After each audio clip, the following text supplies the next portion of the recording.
আলিফ, এই ঘটনাটা কোথায় ঘটেছিল যদি একটু বলতেন? আমি আবার রাসেল ভাই ইন্ডিয়ার ঘটনায় এসেছি আর কি।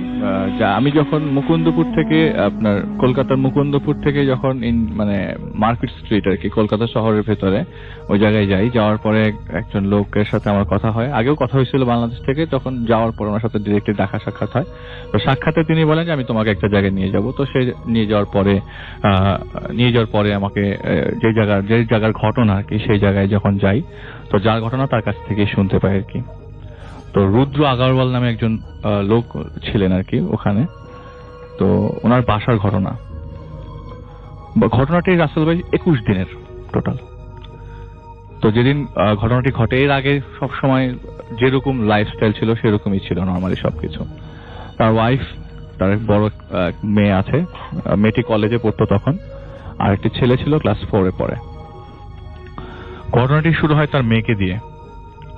একটি কাজের ছেলে, মানে ঘরের অর্জব করার জন্য একটি ছেলে নিয়ে আসে ওই বাসায়।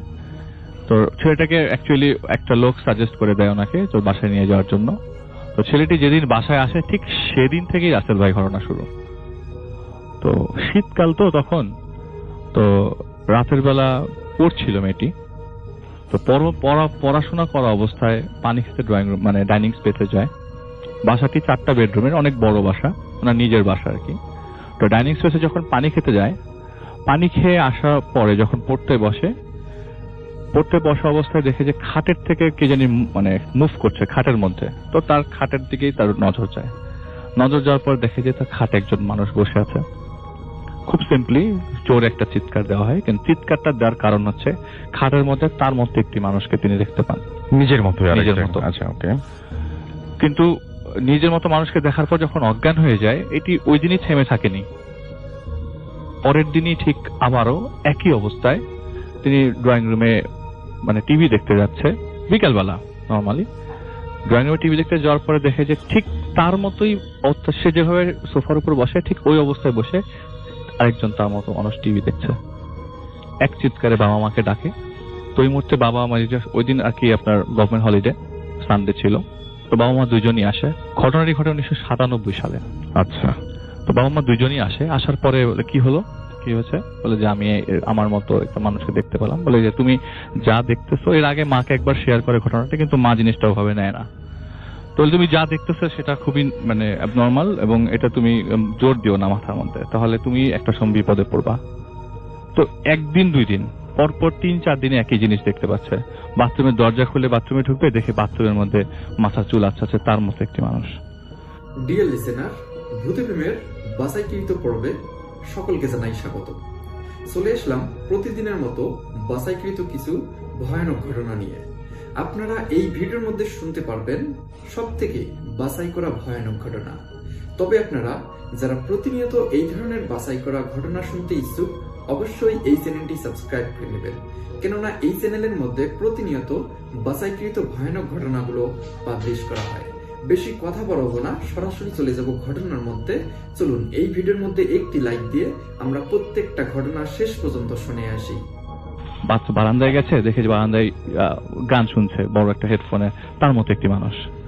তো এরকম কন্ডিশনে থাকা অবস্থায় মেয়েটি আসলেই মানে মাথা খারাপ হয়ে যেতে থাকে, কোনো কাজে মন বসতে থাকে না। বাবা মাকে বিষয়টি আরো জোরালো ভাবে জানায়। তো বাবা মা তার ডাক্তারের কাছে নিয়ে যাওয়ার পরে, তখন কিন্তু রাসেল ভাই, ওই যে কাজের ছেলেটির কথা বলছিলাম আমি, আসল মূল পয়েন্ট কিন্তু ওটাই। ওর কোনো ইফেক্ট কিন্তু তখনও আসেনি। যখন ডাক্তার দেখিয়ে এসছে, মেয়েটিকে যখন ঘুমের ওষুধ দেয় ডাক্তার, যে তুমি এটা 1 সপ্তাহ খাও। তো ঘুমের ওষুধ খাওয়ার পর মেয়েটির লাইফস্টাইল নর্মাল হয়ে যেতে থাকে। কিন্তু এরপরে মূল ঘটনাটি শুরু হতে থাকে তার বাসায় তার মার সাথে, যে রুদ্র আগারওয়াল বলেছি, তার ওয়াইফের সাথে। ওই দিন সকালবেলা ইলিশ মাছ কুটছিল। তাদের ইলিশ মাছ খুব ফেভারিট পরিবারের সবার। তো ইলিশ মাছ কোটা অবস্থায়, মানে কাটার অবস্থায়, ওই সময় ছেলেটি বাজারের ব্যাগ নিয়ে আসে সাথে। তো বাজারের ব্যাগটি খুলতেই অনেকগুলো মাথা বেরিয়ে আসে, মানুষের মাথা। এটি দেখার পর ওনার মানে মাথা ঠিক থাকে না। এক চিৎকারে দৌড়ে এসে তার হাজবেন্ডকে ফোন দেয়। বাসা টেলিফোন থেকে অফিসে ফোন দেয়। আমার হাজবেন্ড কলকাতার পাওয়ার গ্রিডে চাকরি করতেন। সাথে সাথে ফোন দেওয়ার পর হাজবেন্ড সাথে সাথে বাসায় আসে। কি হয়েছে? বলে কি রান্নাঘরে নিয়ে যায়, রান্নাঘরে তো যাওয়ার মতো অবস্থা নেই, নিজেকে ছেলেটি যে ব্যক্তি বাজারের ব্যক্তি রেখে গেছে সেদিন থেকে দেখো কি বেরিয়েছে, নর্মাল তরকারি বেরিয়েছে। কই কিছু তো ঘটেনি। বলে না, আমি মাত্র যে ইলিশ মাছ কিন্তু যেভাবে ছিল ঠিক সেভাবেই মেঝেতে পড়ে আছে। আমি দেখলাম যে কয়েকটা মাথা বেরিয়ে আসছে মানুষের ব্যাগের থেকে। ওনার মানে মাথা পুরো খারাপ হয়ে গেছে। বলে না, আমি কিছুতেই বিশ্বাস করতে পারছি না, আমার নিজের চোখের সামনে। আমি তো ঘুমন্ত ছিলাম না, আমি কোনো স্বপ্ন দেখছি না, তো এটা তো আমার নিজের চোখের সামনে ঘটছে। ঠিক পরের দিনই রাসেল ভাই, প্রচন্ড শীত, সকালবেলা ভোরবেলা তার হাঁটার অভ্যাস আছে মহিলার। হাঁটতে যখন সকালবেলা একটা জায়গায় যায়, মানে হাঁটতে আর কি, একটা পার্কের মধ্যে, সেখানে হাঁটতে তার একটা লোকের সাথে দেখা হয়। সেই লোকটা তাকে বলে যে আপনি তার লোকটার সাথে কথোপকথনে বলে যে আপনার হার্টের সমস্যা আছে, আপনি ডাক্তার দেখান। সে ডাক্তার দেখায়। তার কাছে যে আমার সাথে এখন আমার মেয়ের সাথে এতদিন এত ইনসিডেন্ট ঘটলো, এখন আমার সাথে এই ইনসিডেন্টটা ঘটছে, আমার কাছে মনে হয় যে জিনিসটাতে আসলে কোনো অ্যাবনর্মাল কিছু আছে। সে হার্টের দেখায়, দেখে যে তার হার্টে আসলে সমস্যা আছে। ওপেন হার্ট সার্জারি হয় মহিলার। ওপেন হার্ট সার্জারি যেদিন শেষ হয়, হসপিটালের ঘটনা রাসেল ভাই। হসপিটালের ভেতরে সে ঘুমাচ্ছিল, পাশে তার মেয়ে শুয়েছিল। হঠাৎ করে দেখে যে তার মানে হাতটা বেডের মধ্যে, হাতটার ভেজা লাগে, বেড মানে হসপিটালের যে বেডটাতে সে শুয়েছিল সেটা ভেজা লাগে। তো লাইট জ্বালাতে বলে তার মেয়েকে, লাইট জ্বালিয়ে দেখে যে হাতটি রক্তের মধ্যে পড়ে আছে, তার বুক থেকে রক্ত বেরোচ্ছে প্রচন্ড। তো মেয়েও দেখে জিনিসটা, সাথে সাথে ডক্টরকে ডাক দেয়। যে ডক্টর বলে যেটা অ্যাবনর্মাল, আমরা তো পুরোটা মানে ওপেন হার্ট সার্জারি করলে বুকের মাঝখান দিয়ে স্টিচ থাকে, ওই স্টিচ ফেটে পাগলের মতো রক্ত বেরোচ্ছে, মানে অনেক রক্ত বেরোচ্ছে। তো জিনিসটা কন্ট্রোলে নিয়ে আসে, বাসায় যখন সেফলি নিয়ে ব্যাক করেন, ব্যাক করার পরে আসল ঘটনাটা যেটি ঘটে রাসেল ভাই, উনি রান্না করছিলেন মানে কি, মানে রান্নার তদারকি করছিলেন। বাসায় রান্নার একজন মানুষ রাখা হয়। তো রান্নাঘরে যাওয়ার পরে দেখে যে সেই মানুষটির মাথা নেই রাসেল ভাই, কিন্তু সেটি কথা বলছে তার সাথে, এবং এই জিনিসটি ওই কাজের ছেলেটি থাকা অবস্থায় হচ্ছে। ওই ঘটনার পরে তার ওয়াইফ হাজবেন্ডকে আবার জানায়, বাসায় একটি তান্ত্রিক নিয়ে আসে এবং তান্ত্রিক কিছু রিচুয়ালস দেয় এবং এগুলি পালন করে। তার পালন করার পর 2-3 দিন কোনো সমস্যা হয়নি। সেদিন রাত্রেবেলা, যেদিন আসল ঘটনাটি ঘটে, সেদিন রাত্রেবেলা তিনি ঘুমোচ্ছিলেন। তো ঘুমোতে রাত্রেবেলা ঘুম ভাঙে। ঘুম ভাঙার পরে কিছু খাওয়ার সাউন্ড আসে। খাওয়ার সাউন্ডে আসতে থাকে ওই ছেলেটির রুম থেকে। গিয়ে দেখে যে মানে লাইট জ্বালিয়ে অন্ধকার, কি সাউন্ড আসতেছে কেন খাওয়ার থেকে, মনে করে যে চুরি করে কিছু খাচ্ছে নাকি। তো লাইট জ্বালিয়ে দেখে যে ওই ছেলেটি একটি মাথা চাবিয়ে খাচ্ছে। দৌড়ে গিয়ে হাজবেন্ডকে ডাক দেয় এবং ওনার বুকের প্রচন্ড ব্যথা উঠে যায়। হাজবেন্ডও এসে দেখে কই সবকিছুই তো নর্মাল। 21 দিনের লাস্টের দিন রাসেল ভাই, একদম শেষ দিন, একটি ঘটনা যেটি হচ্ছে যে ওই দিন পরের দিন ছেলেটিকে খুঁজে পাওয়া যায় না, ছেলেটিকে আর খুঁজে পাওয়া যায় না। তো একটি খবর আসে পাশের বাসার থেকে যে পুলিশ অনেক জড়ো হয়েছে পাশের বাসায়। তো পাশের বাসার ওই মহিলার কথা শুনে হাজবেন্ডই যায় নিচে, এবং নিচে যাওয়ার পরে দেখে যে আশেপাশের অনেক লোকজন এবং পুলিশ জড়ো হয়ে একটি ম্যানহোলের সামনে দাঁড়িয়ে আছে, এবং ম্যানহোল থেকে একটি লাশ বের করে নিয়ে আসছে। তো অনেক ধাক্কাধাক্কি করে উনি ঘটনার মানে মূলে জানতে চান যে আসলে কি ঘটনা ঘটে। তাকে এলাকায় সবাই চেনে। তো সে যখন গিয়ে দেখতে পায় যে বিভৎস সেই দৃশ্য, মানে বিভৎস সেই ডেড বডি, সারা শরীর একদম মনে হয় যে ড্রেনের ময়লার মতো আছে, কিন্তু পরনে সেই যে জামাটা গতকালকে তিনি তার ওই ছেলেটির গায়ে দেখেছিলেন। তো ডেড বডিটি ওই ড্রেন থেকে পাওয়ার পরে আর কোনো ধরনের ঘটনা ঘটেনি, কিন্তু মজার বিষয় যেটি যে ওই ডেড বডিটি বেওয়ারিশ ছিল এবং তিনি অবাক হয়ে যায় এবং বিষয়টি তিনি বাসায় কাউকে জানায় না। তো লোকজনের কাছ থেকে শুনতে পাই ওই বেওয়ারিশ লাশটি যখন মানে গন্ধ তো প্রচন্ড পচা দুর্গন্ধ, যখন পোড়াতে যায় পুরানো অবস্থা আর কি, কাঠগুলা সরিয়ে যে মানে বিকট আওয়াজ হয় এবং অনেক জোরে একটি সাউন্ড হয়, যে মানে মানুষের খুব জোরে, মানে কাউকে খুব কষ্ট দিয়ে মারা হচ্ছে এরকম একটি সাউন্ড খুব জোরে হয়, এবং আশেপাশে যে কাঠগুলার মাঝখানে ডেড বডিটা রেখে পোড়ানো হয়েছে সেই কাঠগুলা ছিটকে পড়ে যায়। এগুলি তার ওই এলাকার লোকজন যারা ওই ডেড বডিটিকে পুড়িয়েছে শ্মশানে নিয়ে যায় তাদের কাছ থেকে শোনে, কিন্তু বাসায় জিনিসগুলো শেয়ার করতে পারেনি। ডেড বডিটি ওই আপনার ম্যানহোল থেকে পাওয়ার পরে কিন্তু তাদের বাসায় কোনো ধরনের সমস্যা হয়নি। ডেড বডিটি আসলে 21 দিনের পুরনো ছিল না। যখন ডেড বডিটি পোস্টমর্টেম করে নিয়ে যাওয়া হয় পোড়ানোর জন্য, ডেড বডিটি মানে ডাক্তাররা বলে মিনিমাম 3 থেকে 4 মাস আগে ডেড বডি ছিল এখানে।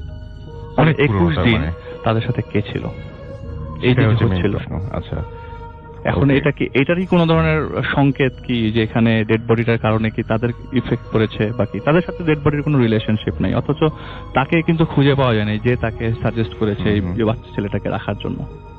ওকে, অনেক ধন্যবাদ আলিফ। চলে যাই আমাদের নেক্সট যে গেস্ট সেই ফারহানের কাছে। ফারহান, কোথাকার ঘটনা এটা এবং কিভাবে কি ঘটেছিল একটু শুনি। হ্যালো লিসেনার্স, আমি ফারহান।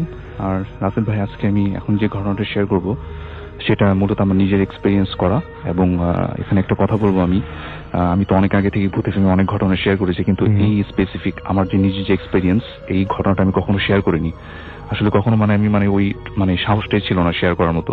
আমি যখন প্রায় তিন দিন আগে যখন বাবা ভাইকে ঘটনাটা শেয়ার করি, তো উনি আমাকে বলেন যে না, এই ঘটনাটা যেন আমি ভূতের ফিল্মে শেয়ার করি।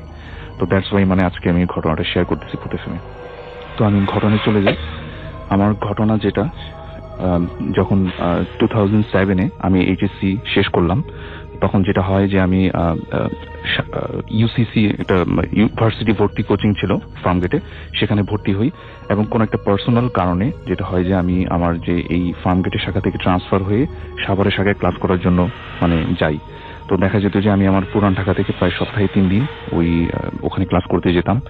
তো কোন একটা কারণে যেটা হয় যে 1 মাস পরে ক্লাসটা আমি ছেড়ে দিই, এবং অ্যাজ এ রেজাল্ট যেটা হয় যে ওখানে কিছু লোকাল সাভারের ছেলেপেলের সাথে আমার খুব ভালো ফ্রেন্ডশিপ হয়ে যায়, যারা আমার সাথে ক্লাস করতো।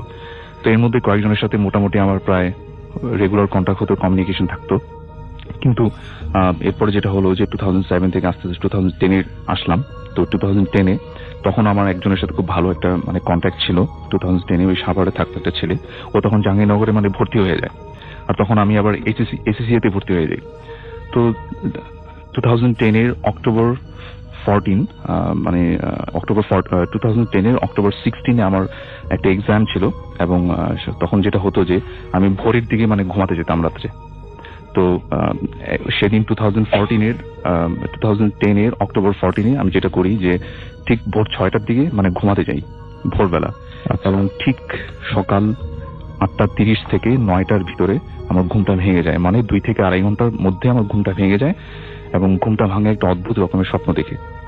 এবং সেই ড্রিমটা ছিল এরকম যে আমি একটা নদীর পাড়ে বসা, একদম একা, এবং ওই নদীর পাড়ে বসা অবস্থায় আমি দেখতেছি যে নদীতে অনেকগুলা মানুষ একসাথে মারা যাচ্ছে ডুবে। এবং আমি তাদের আর্তনাদটা আমার এখনো মনে আছে, তারা যে বাঁচার জন্য যে একটা শাউটিং করছিল, সেই সাউন্ডটা আমার এখনো কানে বাজে। তো আমি একটা সময় এটা দেখতে দেখতে আমার মনে হলো যে আমি নিজেও মনে হয় ডুবে যাচ্ছি। তো ওই হঠাৎ করে স্বপ্নের ভিতরে এই জিনিসটা দেখতে দেখতে আমার ঘুমটা ভেঙে যায়, এবং একদম আমি বসে পড়ি, ঘুম ভাঙার পরে বসে পড়ি। তো তখন আমি যেটা চিন্তা করলাম যে এটা হয়তো বা কোনো একটা ব্যাড ড্রিম ছিল, যে কারণে আমি হইতেই পারে এরকম। তো সেদিন কোনোভাবে দিনটা চোখ কেটে গেল। ঠিক সেদিনই রাতের দিকে, রাত 10টার দিকে আমার একটা ফ্রেন্ড আমাকে ফোন করে বলল যে একটা অ্যাক্সিডেন্টের কথা আমাকে বলল, একটা অ্যাক্সিডেন্টের কথা শেয়ার করলো। এবং সেই অ্যাক্সিডেন্টটা ছিল ওই 2010-এর অক্টোবর 14-এ সাভারের একটা বাস অ্যাক্সিডেন্টের ঘটনা। ঠিক আছে, তো আমি বললাম যে না, আমি তো দেখিনি এখন পর্যন্ত, আমি টিভি অন করে পরে দেখবো। তো আমি যখন টিভি অন করে নিউজে দেখলাম যে হ্যাঁ, সাভারে একটা বাস অ্যাক্সিডেন্ট হয়েছে। এবং যারা সাভারে এখন যারা লিসেনার্স আছেন তারা সবাই এই অ্যাক্সিডেন্টের সাথে অনেক পরিচিত। এবং এই অ্যাক্সিডেন্টটা হয়েছিল আসলে আমিনবাজার থেকে হেমায়তপুর যাওয়ার পথে, যে বালিয়াপুর ব্রিজ নামে একটা ব্রিজ আছে, তো সেই জায়গাটাতে একটা বাস উল্টে ডাইরেক্ট পানিতে পড়ে যায়, এবং সেখানে অনেকগুলো মানুষের একসাথে মানুষ মারা যায়। এবং ওখানে যেটা হয় যে প্রায় 80% মানুষের লাশই ভেসে যায়, শেষ পর্যন্ত তাদের ডেড বডি আর পাওয়া যায়নি। এবং বাসটাকেও অনেক খোঁজাখুঁজি পরে প্রায় 3 দিন পরে সেখান থেকে উদ্ধার করা হয়। তো এরকম একটা নিউজ আমি সেদিন দেখলাম যে একটা বাস ডুবে গেছে। তো আমি সেটাও নর্মালি নিলাম, যেহেতু আমার এক্সাম ছিল, অতটা চিন্তা করার সময় পাইনি। তো সেদিন রাত্রি যখন আমি ঘুমাতে যাই, তো হঠাৎ করে ঘুমাতে যাওয়ার সময় আমার যে আজকে সকালের যে স্বপ্নটা, সেটার কথা হঠাৎ করে মনে পড়ে গেল। আমি যেটা চিন্তা করলাম যে আমি তো এরকম একটা স্বপ্ন আজকে দেখেছিলাম। এবং সব থেকে বেশি অবাক ছিল ওইটাই যে টাইমিং এর বিষয়টা। বাসটা অ্যাক্সিডেন্ট করেছিল 8:30 থেকে 9টায়, এবং আমি যে স্বপ্নটা দেখেছিলাম সেটাও ছিল সকাল 8:30 থেকে 9টার ভিতরে। তো এই জিনিসটা ঘটার পরে আমি অনেকবার চিন্তা করতাম নিজে নিজেই যে আসলে এটা কি একটা কোইন্সিডেন্ট না কোনো লিঙ্ক আছে। আমি মনে করতাম যে না, এরকম হতেই পারে, একসাথে একই টাইমে অনেক ঘটনা ঘটতেই পারে, এটাতে কোনো লিঙ্ক থাকার কথা নাও, না থাকারই সম্ভাবনাটা বেশি। তো একটা সময় যেটা হলো যে আস্তে আস্তে আমি ঘটনাটা ভুলে যাওয়া শুরু করলাম। এবং এখানে আমি একটা কথা বলবো যে এই সাভারে যে অ্যাক্সিডেন্টটা হলো, এবং সাভারে আমি আগেই বলেছি যে আমার বেশ কিছু ফ্রেন্ড ছিল। তখন ওই অ্যাক্সিডেন্টটা যেদিন হয় এর পরেও প্রায় 2-3 মাসের মাঝখানে আমার কিন্তু একবারও মনে হয়নি আমার ওই ফ্রেন্ড গুলো কেমন আছে, ওদেরকে ফোন করে জানি, মানে ওদের কথা আমার মনেই হয়নি যে একবার ফোন করে দেখি যে ওরা কি মানে কোনো বিপদে পড়ছে না ঠিকই আছে। তো হঠাৎ 2 থেকে 3 মাসের মানে 3 মাস কেটে গেছে, এরকম একটা টাইম কেটে যায়, 3 মাসের মতো কেটে যায়। তো হঠাৎ করে একদিন রাত্রে যেটা হলো, এই ঘটনাটা আমি পুরোই ভুলে গেছি, কোনো মানে ইয়া নাই, মানে ভুলে গেছি, কোনো কিছু মনে নাই আর। তো একদিন হঠাৎ করে রাতের বেলা যেটা হলো যে আমি তখন আমাদের বাসার যে উপরে 3 তলা ছাদে, ওখানে একটা চিলেকোঠা ছিল ছোট, ওখানে থাকতাম। আর আমার যে টয়লেটটা ছিল সেটা ছিল আমাদের বাসার ছাদের ঠিক শেষ প্রান্তে। তো আমি নর্মালি আমার কাজটা শেষ করে তখন প্রায় 1:30 কি 2টার মতো বাজে রাত্র, টয়লেট করে যখন আমি আমার রুমের দিকে যাচ্ছি, তখন হঠাৎ করে আমার কাছে মনে হচ্ছে যে কোন একটা স্মেল আসতেছে আমার কাছে। স্মেলটা হচ্ছে এরকম যে কোনো কিছু যদি পচে যায়, কোন একটা দেহ যদি পচে যায়, ঠিক যেরকম একটা গন্ধ, ঠিক সেরকম একটা গন্ধ আসতেছে। এবং এটা প্রথমে যখন আসলো আমার কাছে, তখন আমি মনে করলাম যে হয়তো বা কোনো ইঁদুর টিঁদুর বা কোনো একটা অ্যানিমেলস হয়তো বা মারা গেছে আশেপাশে, ওখান থেকে আসতেছে। এবং এই যেখান থেকে গন্ধটা আসতেছিল সেটা হচ্ছে আমাদের টাঙ্কির ঠিক পাশে দক্ষিণ সাইডে একটা ছোট চিকন জায়গা আছে, যে জায়গাটা মানে সবসময় খালি থাকে, এবং ওই জায়গাটাতে যদি কেউ যায় সেটাও দেখতে পারা যাবে, যে এমন না যে মানে একদম মানে পেছনের দিকে যে দেখা যাবে না, এরকম না। এবং ওটার পরে ছিল একটা অনেক বড় মাঠ। তো আমার কাছে মনে হচ্ছিল যে ওইখান থেকে কোন একটা এন্টিটি, আমি ছাড়া ছাদে কেউ একজন উপস্থিত, এবং মনে হচ্ছে যে আমাকে কেউ একজন দেখছে ছাদের মধ্যে। আমি কিন্তু ছাদে ভাইয়া মানে ওই স্মেলটা পাওয়ার পরে কিছুক্ষণ হাঁটাহাঁটি করি যে দেখি যে কিছু আছে কিনা।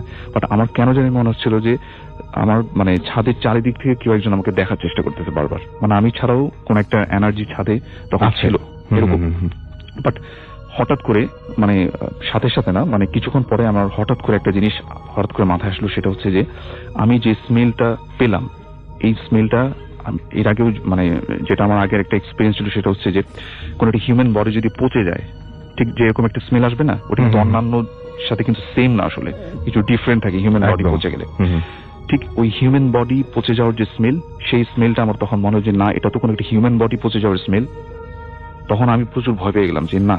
আর আমি আগে থেকে জানতাম যে তখন কোনো মানে ভেজা মাটির গন্ধ অথবা কোনো মাংস পচা গন্ধ আসবে, তখনই কোনো কিছু খারাপ কিছু বা কোনো প্যারানর্মাল কিছু একটা আশেপাশে আছে, এটা মানে এটা আগে থেকে জানতাম আর কি এরকম। তো এই স্মেলটা পাওয়ার সাথে সাথে আমার কাছে কেন জানি মনে হলো যে না, এখানে কিছু একটা অন্যরকম কিছু একটা আছে, প্যারানর্মাল কিছু, আমি ছাদে আর থাকা যাবে না। তো আমি যেটা করলাম যে তাড়াতাড়ি করে আমার রুমে চলে গেলাম। রুমে যে আমার যে যতগুলো উইন্ডো ছিল সবগুলো একদম ভালো মতো অফ করে একদম বিছানায় ঘুমাতে চলে গেলাম। মানে আমার তখন এত ভয় করতেছিল যে মানে আমি কিছু মানে অন্য কোনো চিন্তাই করতে পারতেছিলাম না। আর এখানে আরেকটা কথা আমি বলবো, তখনও কিন্তু আমার মাথায় কোনো চিন্তা আসেনি যে আমার কোনো পরিচিত বা এরকম কোনো বা এই অ্যাক্সিডেন্টের কথা যেটা আমি একটু আগে শেয়ার করলাম, এরকম কোনো মানে চিন্তাই কিন্তু আমার মাথায় ছিল না তখন। তো আমি যখনই ঘুমাতে গেলাম এবং যখন আমি আমার চোখটা বন্ধ করলাম, তখনই আমার হঠাৎ করে আমার চোখে ভেসে আসলো আমার একটা বন্ধু, যে বন্ধুটার সাথে আমার প্রায় রেগুলার কমিউনিকেশন হয়তো সাভারে থাকতো, ওই ছেলেটার চেহারা। এবং সেদিন রাত্রে ভাইয়া আমি একটা মিনিটের জন্য ঘুমাইতে পারিনি। সকাল হয়ে গেল, ইভেন সেই চিন্তাই আমার মাথায় শুধু বারবার ঘুরতেছিল। অথচ 3টা মাস আমার মাথায় একবারের জন্য ওর কথা মাথায় আসেনি যে মানে ওকে একটা ফোন করি বা কিছু একটা। আমি বললাম একটু আগে যে আমি ওদের কারোর সাথে কমিউনিকেশন করিনি। হঠাৎ করে এই জিনিসটা আমার হঠাৎ করে মানে মনে আসলো এবং ওর চেহারাটি আমার ভাসতেছে। এবং আমি অনেক কষ্ট করে মানে সে রাতটা পার করলাম। পার করার পরে মানে আমি দিনের বেলা ঘুমাইলাম। তো ওই দিনটা কোনো মতে কেটে গেল। এর পরের দিনও ঠিক একইভাবে ওই স্মেলটা আমি আমার ছাদের পাশে পাই এবং আমার মানে রাত্রি ঘুমাতে পারি না। তো ওই দিন আমি যেটা চিন্তা করি যে না, আজকে আমি আমার ওই ফ্রেন্ডটাকে ফোন করবো। আসলে মানে আমি কেন ওর কথা কেন মনে হলো হঠাৎ আমার। তো আমি আমার ফোন বুকে গেলাম এরপর দিন সকালবেলা ওকে ফোন করার জন্য, এবং দেখলাম যে আমার ফোনে 6টা নাম্বার সেভ করা ওর নামে। কারণ ও আমাকে একের সময় এক একটা নাম্বার দিয়ে ফোন করতে আমি সেভ করে রাখতাম। আমি প্রত্যেকটা নাম্বার ট্রাই করলাম, প্রত্যেকটা নাম্বার ছিল অফ। তখন আমার হঠাৎ করে মনে হলো যে ও আমাকে আসলে TNT নাম্বার থেকে ফোন করছিল। ওই TNT নাম্বারটা হয়তো বা কোনো বই অথবা খাতার পেছনে আমি লিখে রাখছিলাম তখন। তো এটা আমি খোঁজাখুঁজি করলাম এবং সেটা একসময় পেয়ে গেলাম আমি। তো পেয়ে যাওয়ার পর ওই TNT নাম্বারটাতে আমি ফোন করলাম। তো ফোন একজন রিসিভ করে, একজন ফিমেল ভয়েসের একজন। তো আমি বললাম যে আমার নাম ফারনান, আমি ওর ফ্রেন্ড। আমার ফ্রেন্ডটার নাম বললাম যে অনেকদিন ধরে ওর সাথে কন্ট্যাক্ট নেই এবং মাঝে মাঝে কন্ট্যাক্ট হতো, তো ও কোথায় আসলে। তখন ওই ফিমেল যে ভয়েস যে রিসিভ করছেন উনি আমাকে বললেন যে আসলে আমি ওর বড় আপু, আর তুমি কি ওর সাথে কি কন্ট্যাক্ট নাই তোমার? আমি বললাম যে না, আমার প্রায় 2-3 মাস কোনো কন্ট্যাক্ট নেই। তখন উনি আমাকে বললো যে ও আসলে এখন তো বেঁচে নেই, ও আসলে ওই যে সাভারে যে ইনসিডেন্টটা হয়েছিল সেটাতেও মারা গেছে এবং ওর লাশটা আমরা এখন পর্যন্ত খুঁজে পাই। তো তারপরে যেটা হয়, আমি সাথে সাথে ফোনটা রেখে দিই এবং আমি ঠান্ডা হয়ে যাই তখন যে এটা আসলে কি হলো এবং আমি যে সেদিন যে স্বপ্নটা আসলে দেখেছিলাম এটার সাথে আসলে কি লিঙ্ক। আমার আজকে মনে হচ্ছে যে আসলে হয়তো কোনো একটা লিঙ্ক ছিল। জানি না আসলে কেন আমি স্বপ্নটা দেখছিলাম, এখন আমার কেন আমি বিশ্বাস করি যে না হয়তো কোনো একটা লিঙ্ক ছিল এবং এটাই ছিল আজকে আমার ঘটনাটা। অনেক ধন্যবাদ ফারহান। ভূত এফএমে আমাদের সাথে আরো একজন নতুন অতিথি জয়েন করেছেন। আপনার নামটা প্লিজ একটু বলবেন এবং আপনি কোথা থেকে এসেছেন? রাসেল ভাই, আমি মোহাম্মদ দিলওয়ার হোসেন সন্ধি, আমি এসএমএল ঢাকা বিশ্ববিদ্যালয় থেকে এসেছি। ওকে, শুনি একদম সরাসরি চলে যায় আপনার ঘটনায়, শুনি আপনার ঘটনা। ওকে রাসেল ভাই, ঘটনাটা আসলে আমার সাথে ঘটা 2 থেকে 2.5 বছর আগে ঘটনাটা। জি। তো আমার কাজিন হঠাৎ করে বাইক অ্যাক্সিডেন্টে গ্রামে এলাকায় আর কি, উনি খুব মারাত্মক ইনজুর্ড হয়েছিল। তারপর এখানে ঢাকাতে নিয়ে এসেছিলাম, ঢাকা মেডিকেলে ভর্তি করাইছিলাম। সন্ধ্যার দিকে ভর্তি হয়েছে, হওয়ার পরে আপনার রাত 9টার দিকে সে মারা যায় আর কি। তো আমরা এখন লাশটা তাড়াতাড়ি নিয়ে আমরা চলে যাব আমাদের গ্রামের বাসা বগুড়াই। তো এই জন্য নিয়ে যাওয়ার জন্য আমরা অনেক যেগুলো ফর্মালিটি আছে ওগুলো কমপ্লিট করে ঠিক করে তারপরে এখন ইয়ে করলাম। তো এখন লাশের যে ছাড়পত্রটা নিতে যাব, তো রাত তখন প্রায় 12টা বেজে গেছে। তো আমরা লাশের ছাড়পত্র নেওয়ার জন্য, যেহেতু এখানে ছিল আমি এবং আমার মামা, তো যেহেতু মামা শুধু ছিল, আমি একাই গেছি আর কি লাশের ছাড়পত্র টানার জন্য। তো যে রুমে ছাড়পত্র দেয় ওই রুমে যাওয়ার পর দেখি দরজাটা বন্ধ এবং কোনো তালা দেওয়া নাই, কিন্তু ভিতর থেকে লক করা, কিন্তু ভিতরে কোনো কিছুর আওয়াজ আমি শুনতে পাচ্ছি, যে কিছু খাচ্ছে এরকম কিছু আওয়াজ। তো আমি তো বারবার ডাকতেছি কিন্তু কোনো সারা শব্দ পাচ্ছি না। তো আমি বিরক্ত হয়ে গেছি, ক্লাস রেগে যে গিয়ে আমি দরজায় অনেক জোরে ধাক্কা দিচ্ছি। তারপর ভিতর থেকে এমন মানে একজন বের হলো আর কি, একটা লোক, কিন্তু তাকে আমি আসলে ওইভাবে দেখবো ওখানে ওইরকম দায়িত্ব থাকবে এরকম ব্যক্তি, কিন্তু সেটা আশা করি নাই। তো উনি আসলে চুল উস্কো খুস্কো ছিল, চোখ একদম লাল ছিল, আর উনি যে আমার প্রতি খুব বিরক্ত হয়েছে এটা আমি বুঝতে পারলাম। বিরক্ত হয়েছে? হ্যাঁ, অনেক বিরক্ত হয়েছে যে আমি কেন তাকে ডিস্টার্ব করলাম। তো এই জন্য সে বের হবার তাকে আমি তারপর আর কি যতটুকু ভয় পাওয়ার পরে মনে পুষে রেখে তাকে বললাম যে আমার তো ছাড়পত্র লাগবে। তো উনি তখন আর কি আমার সাথে কোনো কথা না বলে দরজাটা আবার লাগিয়ে দিয়ে আবার ভিতরে ঢুকে গেছে। তো আমি একটু ভয় পেয়ে তখন আমি দৌড়ে চলে আসি, এসে মামাকে বলি। তো মামা বলতেছে চল আমার সাথে চল, আমি যাই দেখি। তো আমি যখন গেলাম মামার সাথে গিয়ে পরে তখন দেখলাম যে দরজা ভিতরে কোনো ইয়ে নাই, বাইরে থেকে তালা দেওয়া আর কি। তো আর কেউ নেই আর ভিতরে। আমরা অনেক ডাকাডাকি করার পরেও কাউকে পাইলাম না। তারপরে যখন আমরা ব্যাক করে আসতেছি তখন একটা লোক আসতেছে, তাকে জিজ্ঞাসা করলাম যে এখানকার দায়িত্ব কে। তো উনি বললো আমি আর কি। তখন আমরা বললাম তাহলে 5 মিনিট আগে তো আমি আসছিলাম আর কি, তো তাকে তখন তো দেখলাম না। তো বলছে আমি একটু আধা ঘন্টা আগেই তো আমি বের হয়েছিলাম একটা কাজে, একটু বাইরে গেছিলাম, তো এখন আসছি, বলেন আপনাদের সমস্যা কি। তো যাই হোক তাকে ঘটনাটা খুলে বললাম। তারপরে যাই হোক সে লাশের ছাড়পত্র দিচ্ছে। আমরা লাশটা নিয়ে এখন অ্যাম্বুলেন্স একটা ভাড়া করে আমরা বগুড়ার উদ্দেশ্যে রওনা দিচ্ছি। আচ্ছা। আসলে ঘটনাটা যে ভয়ঙ্কর যে ঘটনাটা এটা আসলে পরেই ঘটে আর কি। তো আমরা যখন টাঙ্গাইল পার হয়েছি তখন প্রায় রাত 3টা, 2:30-3টা বাজে এরকম। তো টাঙ্গাইল পার হওয়ার পরে আর কি আপনার ওখানে যমুনা সেতুর আগে, তো ওখানে এই ঘটনাটা ঘটে। তো গাড়ি চালাচ্ছে ড্রাইভার, আমরা ছিলি আমি এবং আমার মামা ড্রাইভারের পাশে সিটে বসেছিলাম, আর পিছনে লাশটা ছিল। তো আমরা হঠাৎ করে ওই সময় একটা বাতাসে পাই, যে বাতাসটা ওই সময় মানে আমরা আশা করি নাই। খুব গরম লাগে আমাদেরকে সবাইকে এবং আমরা সবাই খুবই অস্বস্তিতে পড়ি, যা হঠাৎ করে এখানে এরকম বাতাস আসলো, একটু ভয় পেয়ে যায়। এবং কিছুক্ষণ পরে দেখি যে ড্রাইভার গাড়ি চালাতে পারতেছে না, সে এখন খুব ভয় পাচ্ছে এবং সে খুব ঘেমে যাচ্ছে এরকম। তো বারবার মামা বলতেছে কি হয়েছে, সমস্যা কি। তো বলতেছে স্যার আমি জানি না, আসলে গাড়ি চালাতে পারতেছে না। তো এইভাবে কথা বলতে বলতে হঠাৎ করে মনে হচ্ছে যে আমাদের পিছনে যে ফিস ফিস আওয়াজ এরকম একটা কিছু যেন শুনতে পাচ্ছি, যে পিছনে আমাদের কিছু কেউ কথা বলতেছে। আমিও আমার দিকে তাকাই, মামা আমার দিকে তাকায়। তো আসলে কিছু বলি না দুজনকে, কিন্তু আমি শুনতে পাচ্ছি স্পষ্ট যে ফিস ফিস আওয়াজ। তারপরে হঠাৎ করে পিছনের দিকে একটু তাকায় দেখি যে মনে হচ্ছে যে আমাদের পিছনে যে লাশটা ছিল আমার কাজিনে, তো উনি মনে হয় লাশটা উঠে বসলে, অ্যাম্বুলেন্সের ভিতরে উঠে বসছে। তো এটা মানে বুঝতে পারলাম যে আফসা আছে, এবং যে চাদর দিয়ে মোড়ানো ছিল লাশটা, তো ওই লাশটা ওই চাদরটা আমি না ওইভাবে বুঝতে পারছি যে ওইরকম করে আফসা ছায়ের মতো। এটা ভয় পেয়ে মামাকে বললাম মামা এই অবস্থা। মামাও একটু দেখছে মনে হয়। তারপর ড্রাইভারকে গাড়ি থামাতে বলছে। গাড়ি থামানোর পরে এখন আমরা নামছি, সবাই নামছি রাস্তায়। নেমে যখন পিছনে আসছি এসে দেখি যে লাশে ওই অ্যাম্বুলেন্সের যে পিছনের দরজাটা ছিল ওটা খোলা। তো পিছনের দরজাটা যখন খোলা পাইছি, তো এরপরে যখন হলো আমরা তো ভয় পেয়ে গেলাম যে পিছনের দরজা কিভাবে খোলা হলো। তার ভিতরে গিয়ে দেখি কোনো লাশ নেই, কিন্তু ওই চাদরটা পরে আছে। তো চাদরটা আছে ওখানে যেটা ছিল, তখন আমরা মনে করলাম যে হয়তো বা লাশ পড়ে গেছে ঝাঁকুনিতে এরকম কিছু। তো আমরা পিছনে দিকে কিছু ব্যাক করছি যে কোথায় পড়ছে লাশ। বেশি দূর না, 20 থেকে 25 কদম একটু পিছনে আসার পরেই দেখি যে আপনার ওই লাশটা রাস্তার পাশে আর কি বসে আছে, মানে শুয়ে আছে ওইভাবে, কিন্তু লাশটা অক্ষত ছিল, আগে যেরকম ছিল ওইরকম আছে, কোনো ক্ষতি নেই। তো রাসেল ভাই, আমি আসলে মানে খুব ভয় পেয়ে গেছি এই জন্য যে লাশটা যদি ঝাঁকুনিতে পড়তো তাহলে আসলে রাস্তার মাঝখানে পড়ার কথা, কিন্তু রাস্তার সাইডে, একদম সাইডে কিভাবে পড়বে, তো এটা থেকে খুব ভয় পেয়ে গেছি। তো এখন মামা যাই হোক দোয়াদুর বলতেছে, আমরাও দোয়াদুর করে লাশটা তো নিয়ে আসতে হবে, আর কেউ না, আমি আর মামা যেহেতু, আর ড্রাইভার ছিল, তো আমরা ধরাধরি করে লাশটা আবার অ্যাম্বুলেন্সে তোলার জন্য চেষ্টা করি। তো অ্যাম্বুলেন্সে তুলবো, এই সময় থেকে আমার পাশে দিয়ে একটা লোক যাচ্ছে আর কি, মানে চাদর মুড়ি দিয়ে এভাবে যাচ্ছে। তো হঠাৎ করে সেই দিকে তাকায়, আমাদের দিকে তাকায়, আমারও চোখ কেন জানি হঠাৎ করে ওই সময় তার দিকে যায়। এবং যাওয়ার পরে আমি যেটা দেখি যে আমি যখন লাশ সারপত্র টানতে যাই তখন যে লোকটাকে দেখেছিলাম উস্কো উস্কো চুল, মানে ভয়ঙ্কর চেহারা এক কথায়, ওই লোকটা পাশে দিয়ে যাচ্ছে, কিন্তু কারোর সাথে কোনো কথা বলে নাই। তো ওটা দেখে তো আমি একদম থেমে গেছি। মামাও দেখছে ওই লোকটা যাচ্ছে, তখন মামা তো আর জানে না আগে দেখছে কিরকম, আমি দেখছি। তো মামা বলে আচ্ছা চল আমরা যাই। তারপরে আর কি আমরা চলে আসলাম, লাশটা ভিতরে রেখে আবার সামনে বসছি।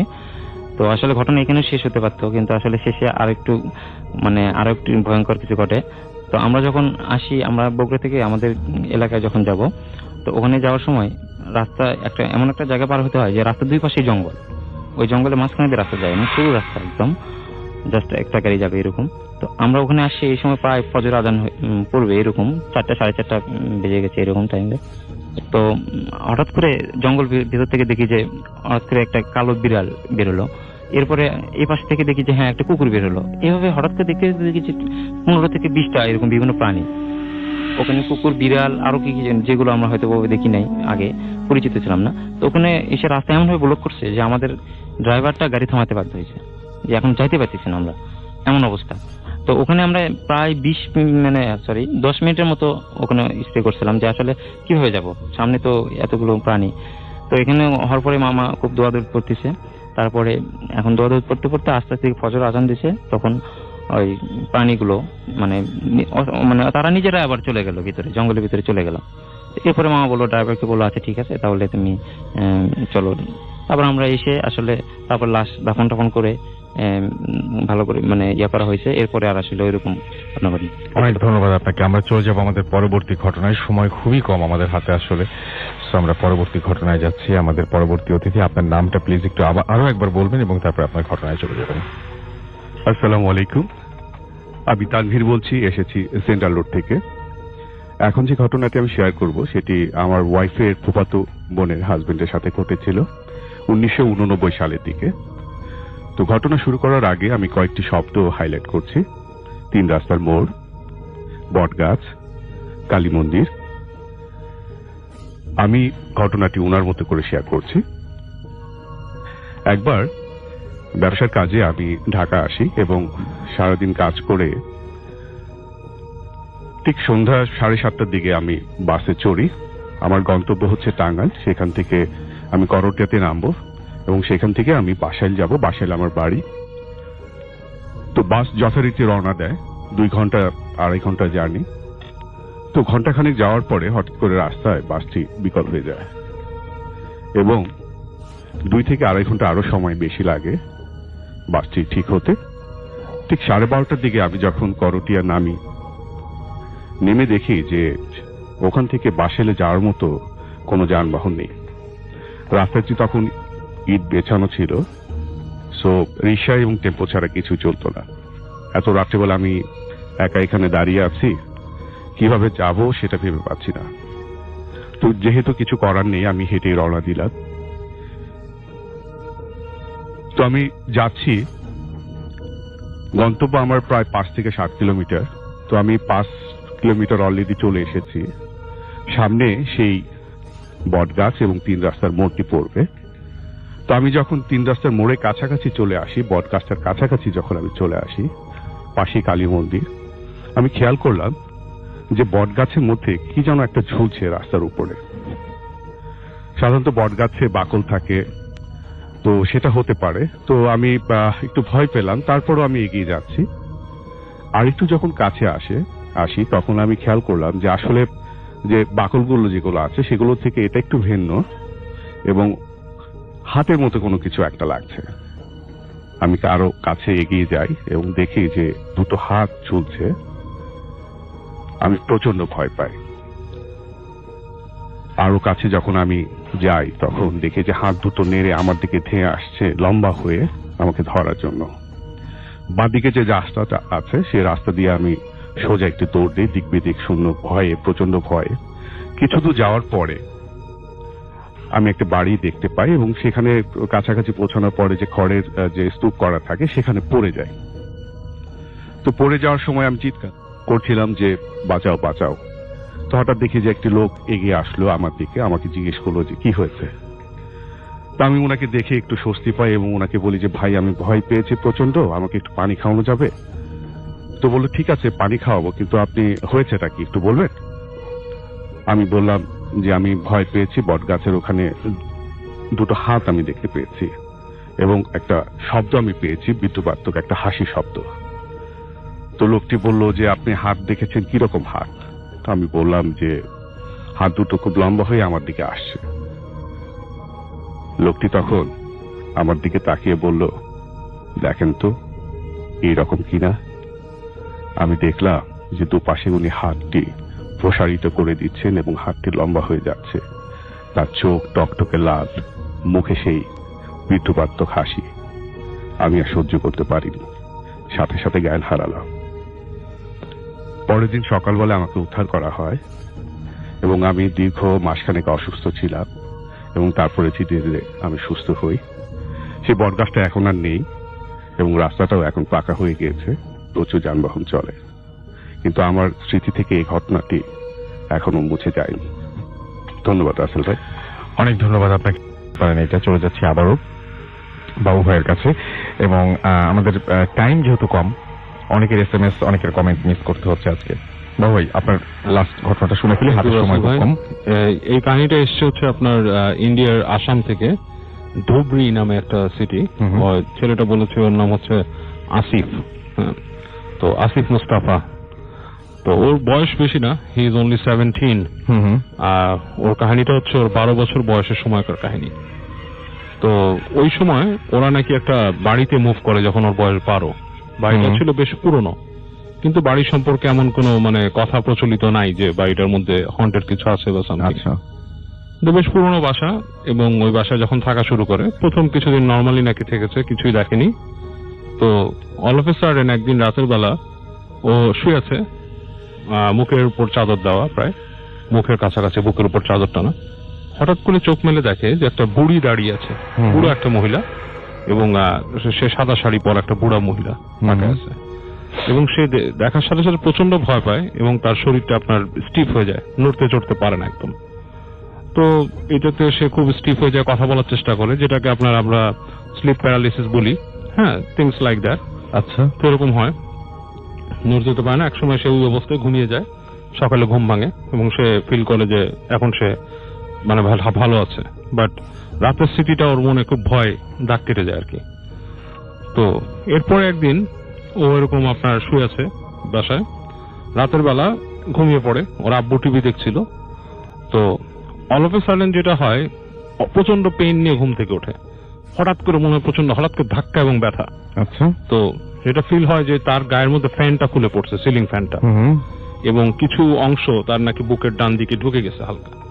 তো এই অবস্থায় তাকে হাসপাতালে নিয়ে যাওয়া আমা, তাকে নিয়ে যায়, ট্রিটমেন্ট দেয়, পরে হাসপাতাল থেকে নিয়ে আসে ওকে। তো নিয়ে এসে যখন নাকি শোয়া রাখে, তো একসময় ঘুম আসছে না, ও নাকি তাকায় দেখে যে সিলিং এর দিকে, আপনার সিলিং থেকে ওই বুড়িটা ঝুলে আছে, সিলিং এর সাথে লেগে আছে ছাদের সাথে যেমন, ঠিক আছে। এবং ওকে দেখে আপনার মানে মুখ হাঁ করে একটা হাসি দিছে এবং বেশ গড়গড় একটা শব্দ করতেছে ভিতর থেকে। এবং তখনও তার এই সেম জিনিসটা হয়, সে হঠাৎ করে ওই যে প্যারালিসিস মতো হয়ে যায়, নড়াচড়া করতে পারে না এবং শক্ত হয়ে যায়। তো এরপরও সে এই বুড়িকে আরো 2-1 বার দেখে একইভাবে। তো এবং আস্তে আস্তে জিনিসটা নাকি ওর জীবন থেকে চলে যায়, এরপর আর এই স্লিপ প্যারালিসিসটা হয় না। তো ওর প্রশ্নটা ছিল যে আমার এই ছোট অভিজ্ঞতাটা একটু শেয়ার করুন ভূত এফএম এ।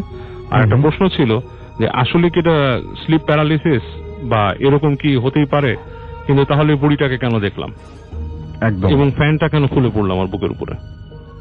ট্রু। হ্যাঁ এটাই হ্যাঁ ছিল। এটা একটা বিরাট আসলে কোশ্চেন, কিন্তু আসলে মানে ব্যাপারটা হচ্ছে যে অনেকেই বলেন যে স্লিপ প্যারালিসিসের কথা আপনি বলছেন, অনেকেই কিন্তু আবার এটা মানতেও চান না, অনেকে মানতেও বলেন চান না, অনেকে right. মানতে চান না, অনেকে বলেন যে না, মানে মেডিকেল সিমটম যা বলে সেটা হচ্ছে আসলে ঠিক সব সময় সেটার সাথে যায় না। যায় না, right. অনেকে বলেন যে না, শোয়ার সমস্যা হলে এরকম হতে পারে, কিন্তু অনেকে শোয়া পরে চেঞ্জ করে দেখেছেন Change করে তারপরে রাখেন। হচ্ছে। এবং রাসেল ভাই এটা কিন্তু আমার সাথেও ঘটেছে অনেক সময়। হুম, হ্যাঁ, but the thing is but medical যে টার্মটা মানুষ দেয় যে আপনার একটা যে কোনো কারণে শরীরে অক্সিজেন অভাব বিশালভাবে হয় এবং শ্বাস প্রশ্বাস আটকায় যায়, কিন্তু তখনকার সাথে আপনার ওই ফিয়ারটা, অনেকে বলে যে আপনার ওয়ার্স ফিয়ার কাম আউট করে, কিন্তু আমি আমার জিনিস জানি যে আমি যেসব জিনিসকে ভয়, মানে আমি যে জিনিসটা আমার মনে ভয় লালন করি কোন একটা বিষয়, সেরকম কিছু কিন্তু আমার কাছে আসে নাই। Right. উদ্ভট কিছু একটা জিনিস, যে জিনিসটা আমি কখনো কল্পনাও করিনি, এরকম একটা জিনিস আমার সামনে এরকম একটা এসেছে। জিনিস আসে সব সময়। হ্যাঁ, তো আমার মনে হয় একদিন যদি ভূত ফিল্মের সময় করে একটু নিয়ে আলোচনা করা যায় এটা। হ্যাঁ হ্যাঁ, ডেফিনেটলি আমি দেখতে পাচ্ছি যে এই জিনিসগুলো নিয়ে যদি কারো ইন্টারেস্ট থাকে, এবং আপনি যে প্রশ্নটা আজকে করলেন, নিশ্চয়ই সবাই মানে ফেসবুকে হোক আর সেটা হচ্ছে ইমেল করেই হোক, নিশ্চয়ই সবাই তার উত্তরটা লিখবেন আমাদেরকে, এবং আমরা মনে হয় যে সেই বিষয়ে একটা মানে কি বলবো যে মতামত জানতে পারবো আর কি। আর একটা ছোট জিনিস রাসেল ভাই, এটা আজকে শেয়ার হয়তো করবো না, সময় নেই, তবে অ্যাম্বুলেন্সের ভূত মানুষ যেটা বলে, বা অ্যাম্বুলেন্স সম্পর্কে অনেকে অনেক কনফিউশন বলে, এরকম একটা ছোট্ট অভিজ্ঞতা কিন্তু আমার জীবনে হয়েছে। যদি সময় থাকতো শেয়ার করতাম 2 মিনিটসের, বাট এটা কিন্তু আসলে রহস্যময় কিছু ব্যাপার আছে অ্যাম্বুলেন্সের ব্যাপারটা। হ্যাঁ, একটু আগে ওই সবাই বলছিল বলে মনে হয় আপনি এই কথাটা বলছেন। হ্যাঁ যে হ্যাঁ, হ্যাঁ, কারণ আমি এটা কখনো শেয়ার করিনি, বাট উইচ ইজ অ্যাকচুয়ালি কোনো ভয়ঙ্কর কিছু দেখাও না। আমি 2 মিনিটে বলতে পারি চাইলে। হ্যাঁ হ্যাঁ, শুনি আমরা তাহলে। একদিন ধানমন্ডির একটা ক্লিনিকে আর কি আমি আমার ফ্যামিলির কাউকে নিয়ে দেখাতে গিয়েছি, তো ওটার পার্কিং হচ্ছে আন্ডারগ্রাউন্ডে। তো আমি বাইক নিয়ে আমার ফ্যামিলি মেম্বার রেখে আমি ঘুরে আসছি, এসে আমি নিচে গিয়েছি আপনার সেই পার্কিং, আন্ডারগ্রাউন্ড পার্কিং এ। তো আমি যখন পার্কিং এ নামলাম, আন্ডারগ্রাউন্ডে কেউ নাই, কয়েকটা গাড়ি রাখা, মোটরসাইকেল রাখা, আর একটা গাড়ি লাশের গাড়ি রাখা ওখানে, এবং ওটা লেখাই আছে যে আপনার লাশবাহী ভ্যান। আচ্ছা, এবং ওটার থেকে পানি ড্রিপ করে করে পড়ছে, মানে লাশটা হয়তো ছিল এই মাত্র নামায় নিচ্ছে বা সামথিং, বা নিবে বা সামথিং, মানে পানি পড়ছে ওখান থেকে। তো আমি দেখি একটু আনইজি ফিল করছি, কেউ নাই, একটা লাশবাহী গাড়ি, পানি পড়তেছে সেখান থেকে, মানে সদ্য বরফ গলছে। তো আমি বাইকটাও রাখার জায়গাটাই হচ্ছে গাড়ির পাশে। আমি সে বাইকটা যখন পুল অফ করলাম, করে আমি বাইক টার্ন অফ করছি, জাস্ট আমার হেডলাইটটা নিপছে আর মনে হচ্ছে পার্কিং লটে ইলেকট্রিসিটি চলে গেল রাইট দ্য ওয়ে, একদম সঙ্গে সঙ্গে, একদম সাথে সাথে। Okay. এবং যাওয়ার সাথে যেটা হচ্ছে পার্কিং লটের মধ্যে ছোট ব্যাটারি চার্জার লাইট ছিল মনে হয় দেওয়ালে, ওই দুটো জ্বলে আসছে, জেনারেটর কিক ইন করেনি, আলো আধারি, মানে একটা আবছা অবস্থা ওখানে।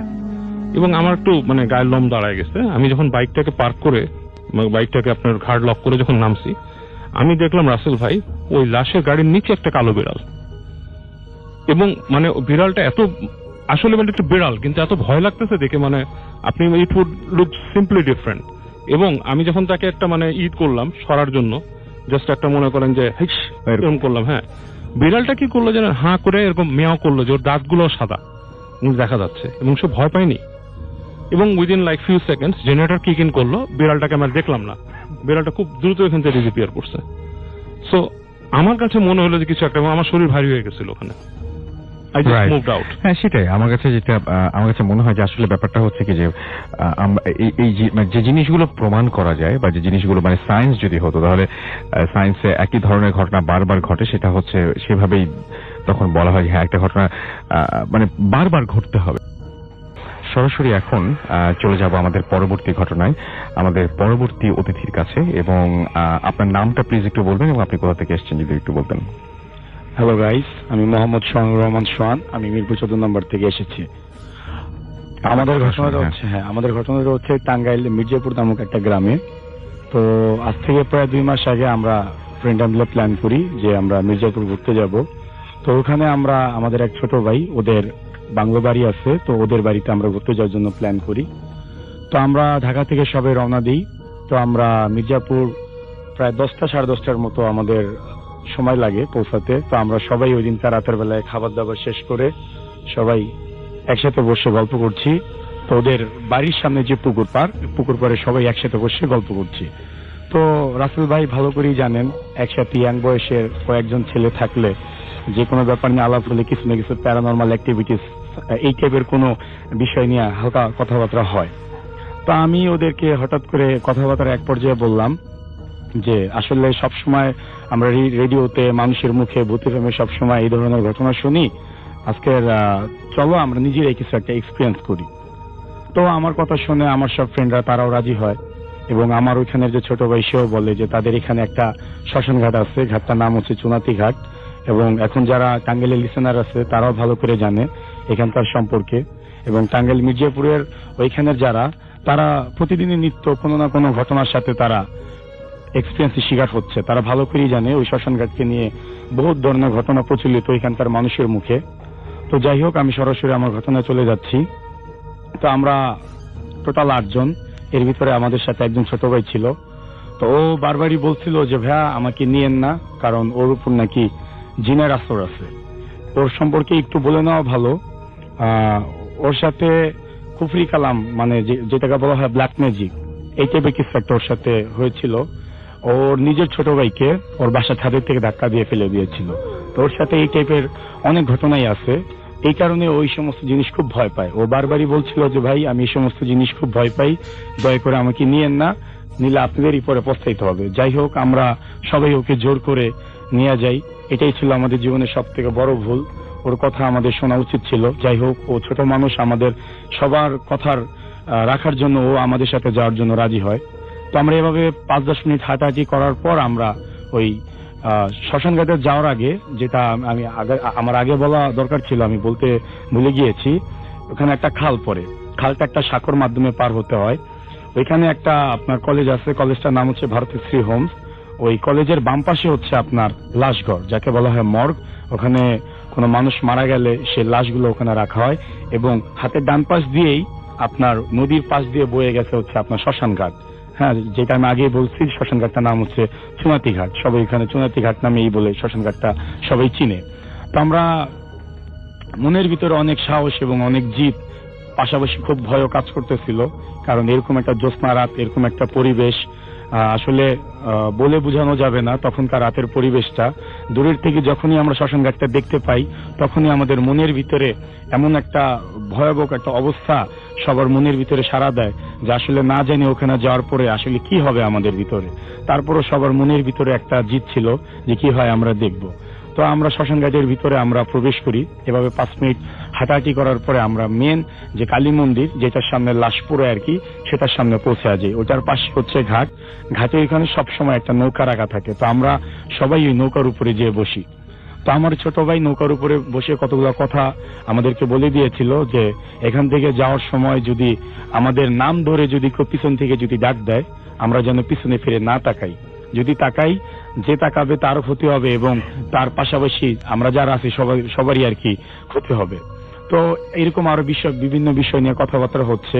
তো এরকম 5 থেকে 10 মিনিট ওখানে বসে থাকার পর হঠাৎ করে একটা জিনিস আমি প্রথমে জিনিসটা খেয়াল করতে পারি যে মানুষ পায়ে নুপুর পড়লে যে ধরনের একটা আওয়াজ হয়, সবার প্রথমে সে আওয়াজটা আমি শুনতে পাই। আমি আমার ফ্রেন্ডদেরকে বলি যে আমি একটা আওয়াজ শুনতে পাচ্ছি, তোমরা কি আওয়াজটা শুনতে পাচ্ছ? তো আমরা ফ্রেন্ডরা প্রথমে বলে যে না, আমরা তো কোনো আওয়াজ শুনতে পাচ্ছি না। এট এ টাইম ওরাও কিছুক্ষণ পরে বলে যে হ্যাঁ, ওরাও পায়ের নুপুরে আওয়াজটা শুনতে পাচ্ছে। তো আপনার মানুষ পুকুরের পানিতে গোসল করলে যে ধরনের শব্দ হয় আর কি, আমরা কিছুক্ষণ পরে আবার সেই ধরনের শব্দ শুনতে পাচ্ছি। আমরা নৌকায় বসে আছি, আমরা পাশেই দেখতে পাচ্ছি পানি লড়তেছে, কে জানি নেমে গোসল করতেছে। এরকম বিভিন্ন ধরনের আমরা জিনিস আমরা এক্সপিরিয়েন্স করতে পারি। তো আমরা হতভম্বের মতো জিনিসগুলা শুধু দেখতে থাকি, আর কি বলবো, বলার কোনো ভাষা নাই। মানে বলতে গেলে এক কথায় আমরা সবাই হিপনোটাইজের মতো কি হচ্ছে আমরা শুধু জিনিসটা সেটা শুধু আমরা এক্সপিরিয়েন্স করতে থাকি। তো কিছুক্ষণ পর আমাদের আসলে হুঁশ আসে যে আমাদের আসলে এখানে আর বেশিক্ষণ বসে থাকা ঠিক হবে না। এনি পসিবল আমাদের এখান থেকে বের হয়ে যত তাড়াতাড়ি সম্ভব আমাদের এই মৃত্যুকূপ থেকে বের হয়ে আমাদের বাসায় চলে যেতে হবে। তো আমরা সবাই ওইখান থেকে নৌকা থেকে নেমে আমরা সবাই আর কি বাসার দিকে যাওয়ার জন্য রেডি হই। তো এভাবে কিছুক্ষণ হাঁটার পরে যখন আমরা ঘাট থেকে বের হয়ে আমরা যখন সাঁকোর উপরে উঠি, তখন হঠাৎ করে কেন জানি মনে হয় আমাদের ভিতরে কেউ একজন মিসিং আছে।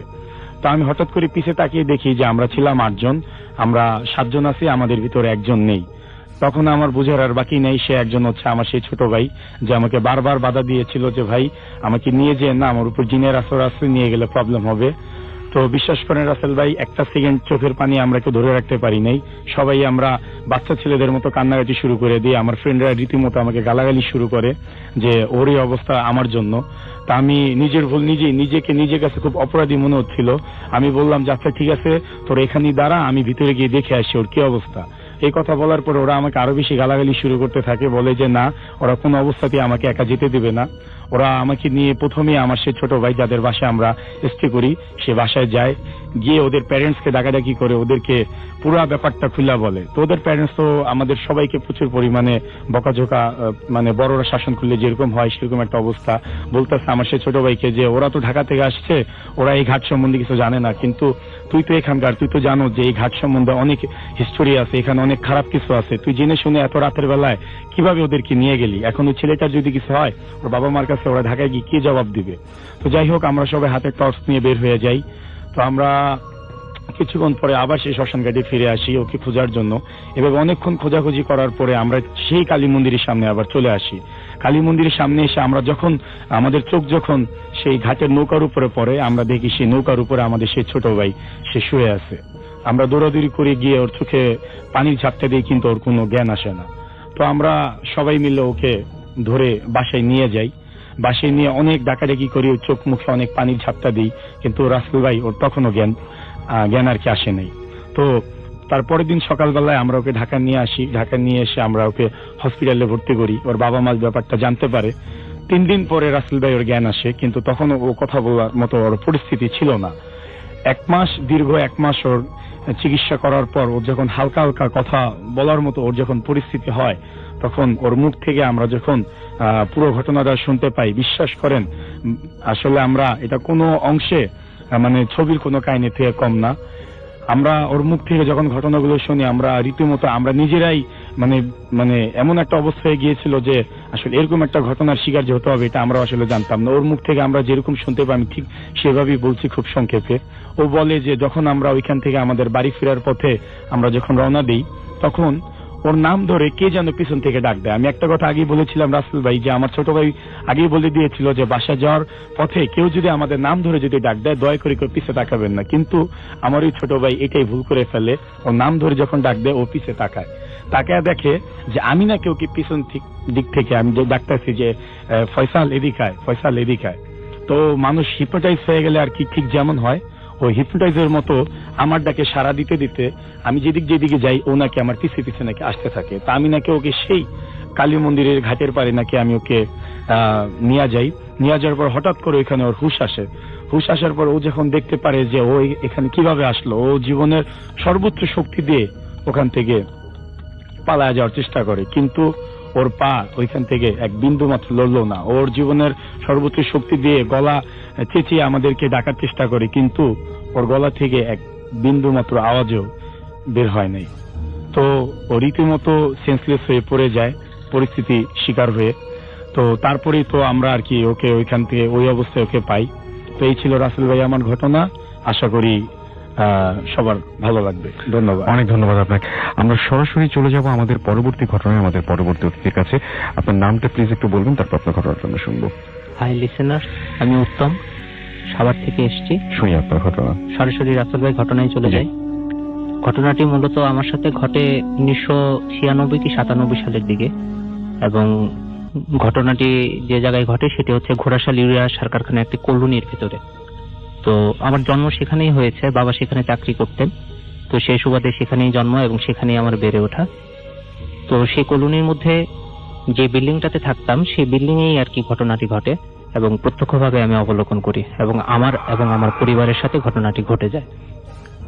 তো তার আগে একটু প্রথমে বলে রাখি, আমরা যে বিল্ডিংটিতে থাকতাম সেই বিল্ডিং এ টোটাল 16টি পরিবার থাকতো, 16টি ফ্যামিলি থাকতো।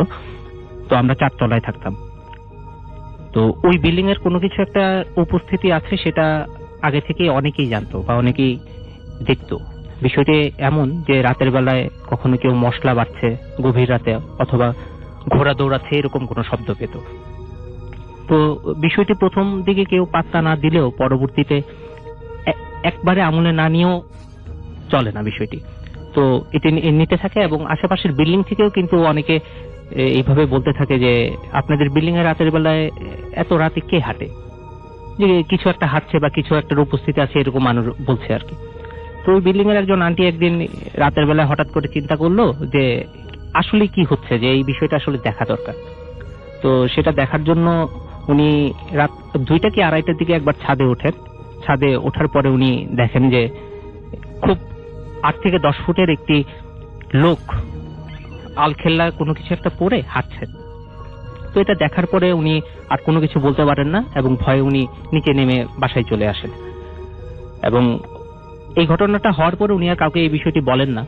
তো মূল যে ঘটনাটা আমার সাথে ঘটে সেটি হচ্ছে যে 1996 কি 97 এর দিকেই, এপ্রিল কি মে মাসের দিকে, তখন আমার ফার্স্ট টার্ম পরীক্ষা শেষ হয়েছে। এর কয়েকদিন পরে আর কি আমরা মামার বাড়ি ময়মনসিংহ যাব। তো বিকালবেলা অ্যাজ ইউজুয়াল আমরা সবাই যখন খেলাধুলা করছিলাম, খেলাধুলা করার পরে আমরা ওই দিন কালবৈশাখী ঝড়ের একটি অপশন এরকমই ছিল যে কালবৈশাখী ঝড় হবে এরকম একটি ভাব। তো বিকালবেলায় আমরা একটু তাড়াতাড়ি বাসায় চলে আসি এবং ওই সময়ে যেটা হতো যে বিল্ডিং এর বিকালবেলা সব আন্টিরা আবার বিকালে নিচে নামতেন এবং সবাই সবার সাথে কথা বলতেন আর কি, কথা বলে আবার সন্ধ্যার সময় চলে আসতেন, এরকমই ছিল। তো ওই দিন একটু আগেই চলে আসতেন যেহেতু আকাশের অবস্থা খুব বেশি ভালো ছিল না এবং ঝড়ের একটি আভাস ছিল, সেজন্য চলে আসে। তো মূল ঘটনাটি ঘটে হচ্ছে সন্ধ্যা 7টা কি 7:30টার দিকে। হঠাৎ করে অনেক বৃষ্টি হচ্ছে এবং ঝড় মুষলধারে বৃষ্টি হচ্ছে এবং প্রচুর ঝড় আর কি, বাতাস। এই সময়ে হঠাৎ করে আমার বাবা নিচ থেকে আমাকে এবং আমার বড় ভাইকে ডাকছেন। যে তার আগে বিষয়টি একটু বলে রাখি সবার জন্য সহজ হবে। সেটা হচ্ছে আমার বাবার কোমরে একটু অপারেশন হয়। অপারেশন হওয়ার কারণে উনি বাজার নিয়ে যখন আসতেন তখন আর 4 উঠতে পারতেন না সেই বাজার নিয়ে। তো যার জন্য আমাদের 2 ভাইকে ডাকতেন, আমরা 2 ভাই নিচে যেতাম এবং বাবার বাজারগুলি নিয়ে উপরে চলে আসতাম। তো ওই দিন যথারীতি এই ঝড়ের মধ্যেই বাবা ডাকছেন আমাদের 2 ভাইয়ের নাম ধরে। বাবা ঠিক যেভাবে ডাকেন সেম ওই গলায় আর কি বাবাই ডাকছেন। আমরা মনে করছি যে বাবাই ডাকছেন, কিন্তু মা তাকাচ্ছেন নিচে, জানলা দিয়ে নিচে তাকাচ্ছেন, কিন্তু বাবাকে আর দেখতে পাচ্ছেন না। তো বাবাকে দেখতে পাচ্ছেন না, মা বারান্দায় যাচ্ছেন, দেখছেন না, দেখা যাচ্ছে না, কিন্তু এদিক দিয়ে ডেকেই যাচ্ছেন বাবা। তো হঠাৎ করে মা একটু ভয় পেয়ে যায় যে আমি কাউকে দেখছি না কিন্তু তারপরেও ডেকে যাচ্ছে। তো শুধুমাত্র এখানে যদি আমাদের মধ্যে বিষয়টি সীমাবদ্ধ থাকতো তাহলে ভালো হতো, বা আমরা বুঝে নিতাম যে আমাদের কোনো ভুল হচ্ছে বা মার কোনো ভুল হচ্ছে বা আমার বড় ভাইয়ের কোনো ভুল হচ্ছে, কিন্তু বিষয়টি তা না। এটি আমরা প্রমাণ পাই এইভাবে যে পাশের বাসার যে আন্টি আছেন এবং ওইখানে এক দাদা ছিলেন, সেই দাদা এবং আন্টি দুজনেই আমাদের বাসায় এসে নক করেন ওই সময়। তো বলতেছেন যে গৌতমের বাবা ডাকছে নাকি, আমার বড় ভাইয়ের নাম গৌতম। তো গৌতমের বাবা ডাকছে, গৌতমের মা আপনি কি শুনতে পাচ্ছেন না? পরে মা বলছে যে হ্যাঁ বৌদি আমি তো শুনতে পাচ্ছি কিন্তু আমি তো কাউকে দেখছি না। তো বাপ্পিদাও বলছে যে কাকিমা কাকু তো ডাকছে নিচ থেকে। তো কাকা ডাকছে, তো বাপ্পি আমি তো দেখতে পাচ্ছি না, তুমি কি একটু দেখবে? তো বাপ্পিদা সিঁড়ি দিয়ে একটু নিচে যায়, নিচে যাওয়ার পরে বাপ্পিদাও সিঁড়ি জানলা দিয়ে দেখেন, নিচের দিকে তাকান, কিন্তু বাবাকে আর খুঁজে পান না, কিন্তু এদিক দিয়ে ডেকেই যাচ্ছেন। তো এর মধ্যে মা বললেন যে তাহলে আমি নিচে যাই। তো মা যখন সিঁড়ি দিয়ে নিচে নামতে যাবে হঠাৎ করে বাপ্পিদার মনে হলো যে যেহেতু কোনো কিছুর একটা উপস্থিতি আছে, সামথিং ইজ রং, কিছু একটা হচ্ছে। তো বলছে যে কাকিমা আপনারা নিচে যেতে হবে না, আমি এই বিষয়টি বুঝতে পেরেছি যে সামথিং ইজ রং, মানে কিছু একটা হচ্ছে, যেহেতু কাকাকে দেখা যাচ্ছে না এবং ডেকেই যাচ্ছে, তো আপনারা যেতে হবে না, আপনি বরং বাসায় চলে যান। তো এর মধ্যে মা যখন বাসায় আসবে, সিঁড়ি দিয়ে বাসায় উঠছে, এর মধ্যে আমার বড় ভাই ওই দরজার মধ্যে দাঁড়িয়েছিলেন। তো বাতাসে এমন ভাবে দরজা লাগলো যে ভাইয়ের হাতের মধ্যে খুব জোরে ব্যথা পেল, এবং ব্যথা পাওয়ার কারণে ভাইয়াকে নিয়ে অনেক বেশি দৌড়াদৌড়ি, বরফ দিয়ে ওইখানে ওই বিষয়টি নিয়ে দৌড়াদৌড়ি। হঠাৎ করে এই বিষয়টি যখন বাসায় এই যে আমরা ভেতরে ঢুকলাম, তো মা জানলা দিয়ে দেখছেন, তারপরেও পাচ্ছেন না বাবাকে, কিন্তু এদিক দিয়ে দেখেই যাচ্ছেন। মা আবার বারান্দায় গেলেন, বারান্দার লাইট নিভিয়ে চলে আসলেন, তো হঠাৎ করে লাইটটি জ্বলে গেল। তো লাইটটি জ্বলে গেল, মা আবার গেলেন, আবার লাইটটি নিভিয়ে আসলেন, আবার লাইটটি জ্বলে গেল। তো বারবার লাইট কে জ্বালাচ্ছে, আমি তো আর জ্বালাচ্ছি না, মা বলছেন। তো এরপর আমি জানলার কাছে গেলাম, জানলার কাছে যেয়ে বসলাম যে না দেখি আসলে কি হয়। মা আবার গেলেন এবং লাইটটি অফ করলেন। অফ করে আসার পরে আবার লাইটটি অটোমেটিক্যালি জ্বলে গেল। এই বিষয়টি খুব অদ্ভুত লেগেছে রাসেল ভাই, সেটির কোনো আমি আজ পর্যন্ত কোনো জবাব পাইনি বা সেটির কোনো উত্তর আমি পাইনি এই বিষয়টি। তো এদিক দিয়ে ঝড় বৃষ্টি হওয়ার পরে মা বাসায় যখন, তো আমাদের দুই ভাইকে নিয়ে একসাথে বসে আছেন, মা সব কাজ বাদ দিয়ে যেহেতু ভয় পেয়েছেন বা কোনো কিছু একটা হচ্ছে বোঝা যাচ্ছে, কিন্তু এর পরবর্তীতে যখন ঝড় বৃষ্টি কমলো তো বাবা 9টা কি 9:30টার দিকে বাসায় আসলেন।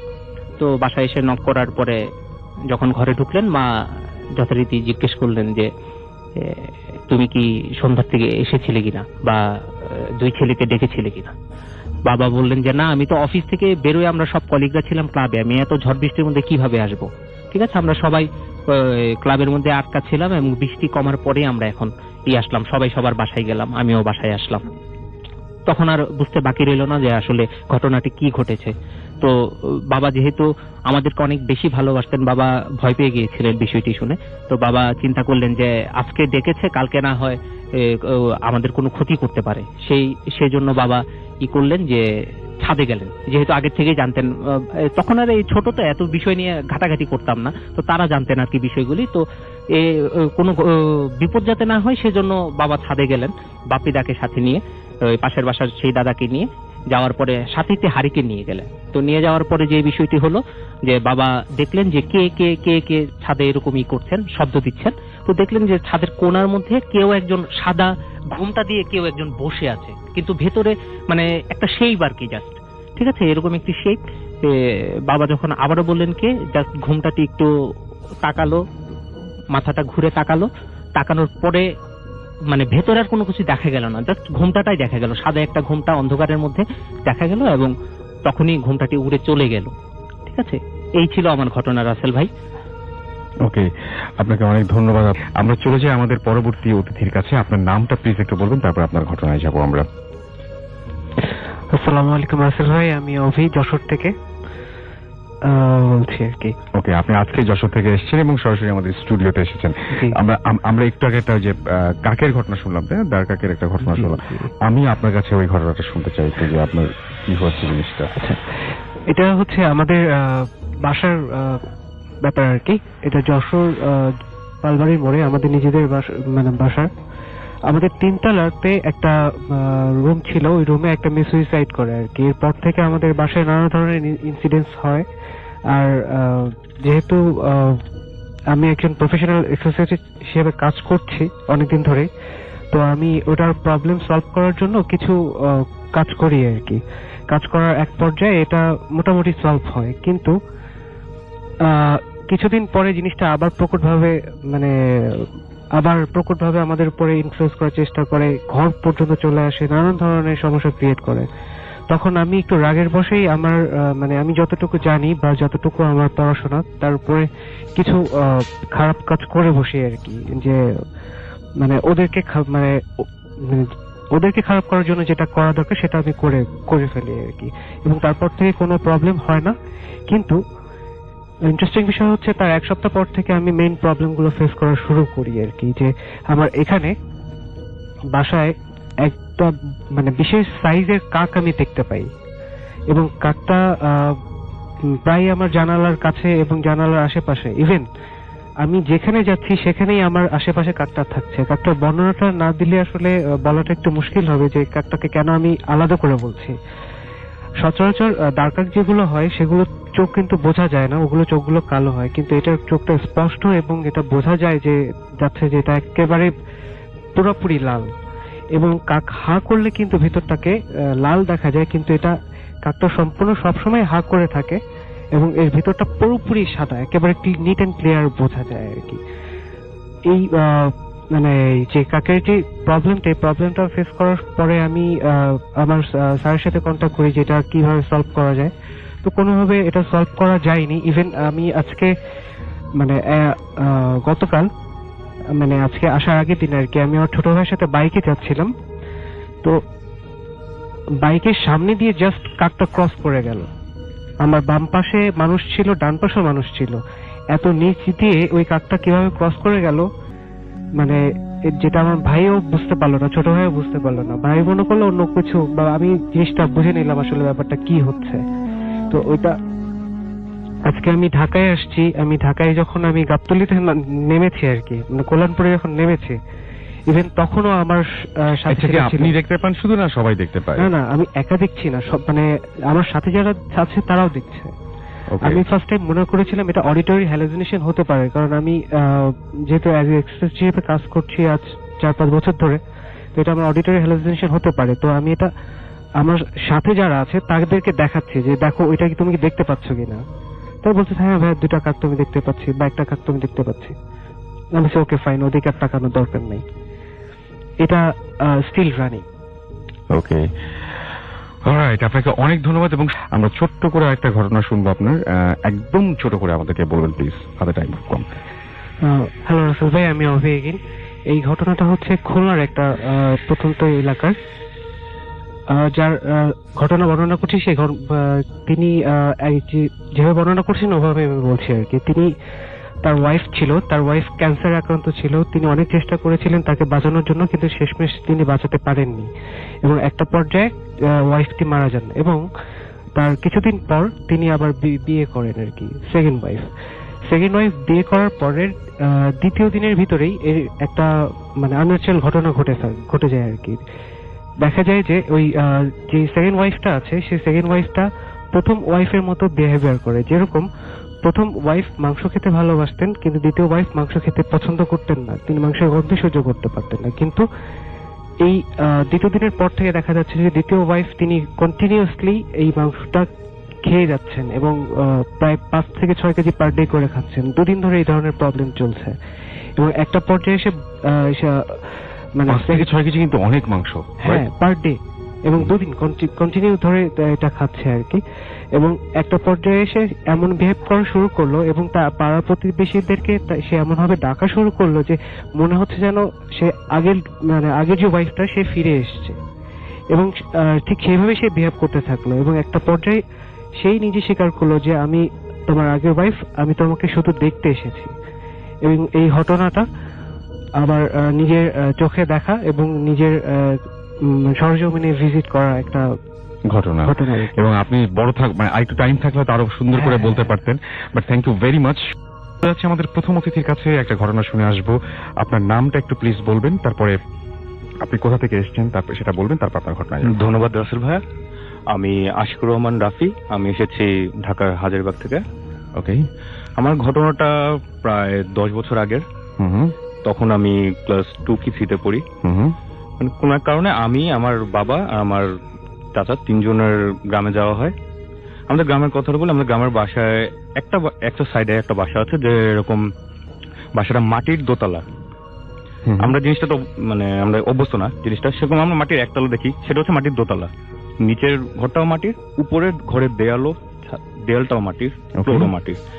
এটা একটা অন্যভাবে বানানো, এটা প্রায় 19th সেঞ্চুরিতে বানানো। মানে আপনি বলতে এটা অনেক দিন হয়ে গেছে জি, এবং এখনো পর্যন্ত সেই জিনিসটা অক্ষত আছে। কিন্তু মানে গত কয়েক বছর আগে শুনেছি সেটা মানে একদিকে ভেঙে গেছে কোনোভাবে জিনিসটা।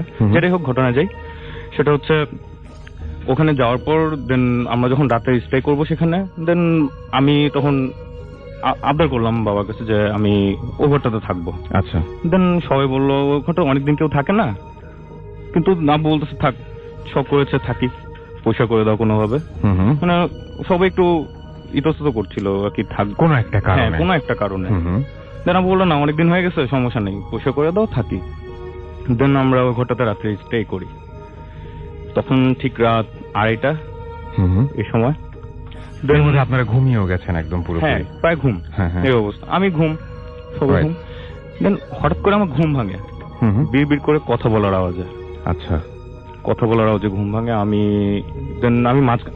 পিছনে সেট আপটা বলি, আমি ছিলাম মাঝখানে, আমার কাকা দেয়ালের সাইডে, আমার বাবা বাইরের সাইডে। আচ্ছা, যখন আমার ঘুম ভাঙে তখন আমি দেখি যে আমার বেডটা জাস্ট একটা সাইড থেকে, একটা কর্নার থেকে প্রায় ফুটখানেক উঁচু হয়ে আছে, মানে উঁচু হয়ে আছে। আচ্ছা, বেডটা ঢালু। জিনিসটা আমার কাছে একটু আনইউজুয়াল লাগে, কেন? আর আমি আমার পাশে থাকে, বাবাকে দেখি, বাবা আছোয়া হয়ে পায়ের দিকে তাকে কথা বলছে কারোর সাথে। আপনার বাবা? হ্যাঁ, বাবা কথা বলছে এবং জিনিসটা আর্গুইং পর্যায়ে। খুবই উইয়ার্ড একটা ব্যাপার যে আপনি শুয়ে ঘুম থেকে উঠে দেখলেন যে আপনার বাবা নিচু হয়ে তাকিয়ে কারোর সাথে কথা বলছে। ওকে, মানে আর্গুই করছে কারোর সাথে, এরকম টাইপের কথা বলার টোনটা। দেন আমি একটু ইন্টারেস্টেড হয়ে আমি যখন আব্বুকে জিজ্ঞেস, আব্বু কি হয়েছে এদিকে? আব্বু বলে চুপচাপ শুয়ে থাকো। আচ্ছা, ঝাড়ি সুরে একটু ফিসিস করবো, চুপচাপ শুয়ে থাকো, উঠবা না। আমার কাছে তো আরো অবাক লাগে, কেন আমাকে শুয়ে থাকতে বলতেছে। আমি তখন আব্বুর উপর দিয়ে ভর দিয়ে তাকাই, তখন যে জিনিসটা দেখি সেটা হচ্ছে প্রায় 1.5 থেকে 2 ফুটের মতো একজন মানুষ, লোকটা বৃদ্ধ, তার গেট আপ হচ্ছে আলখেল্লা পরা সাদা, পা পর্যন্ত ঢাকা, দাড়ি অনেক লম্বা, মাথায় টুপি, ফর্সা, অনেক ফর্সা, আচ্ছা, আর চোখগুলো একদম টকটকে লাল।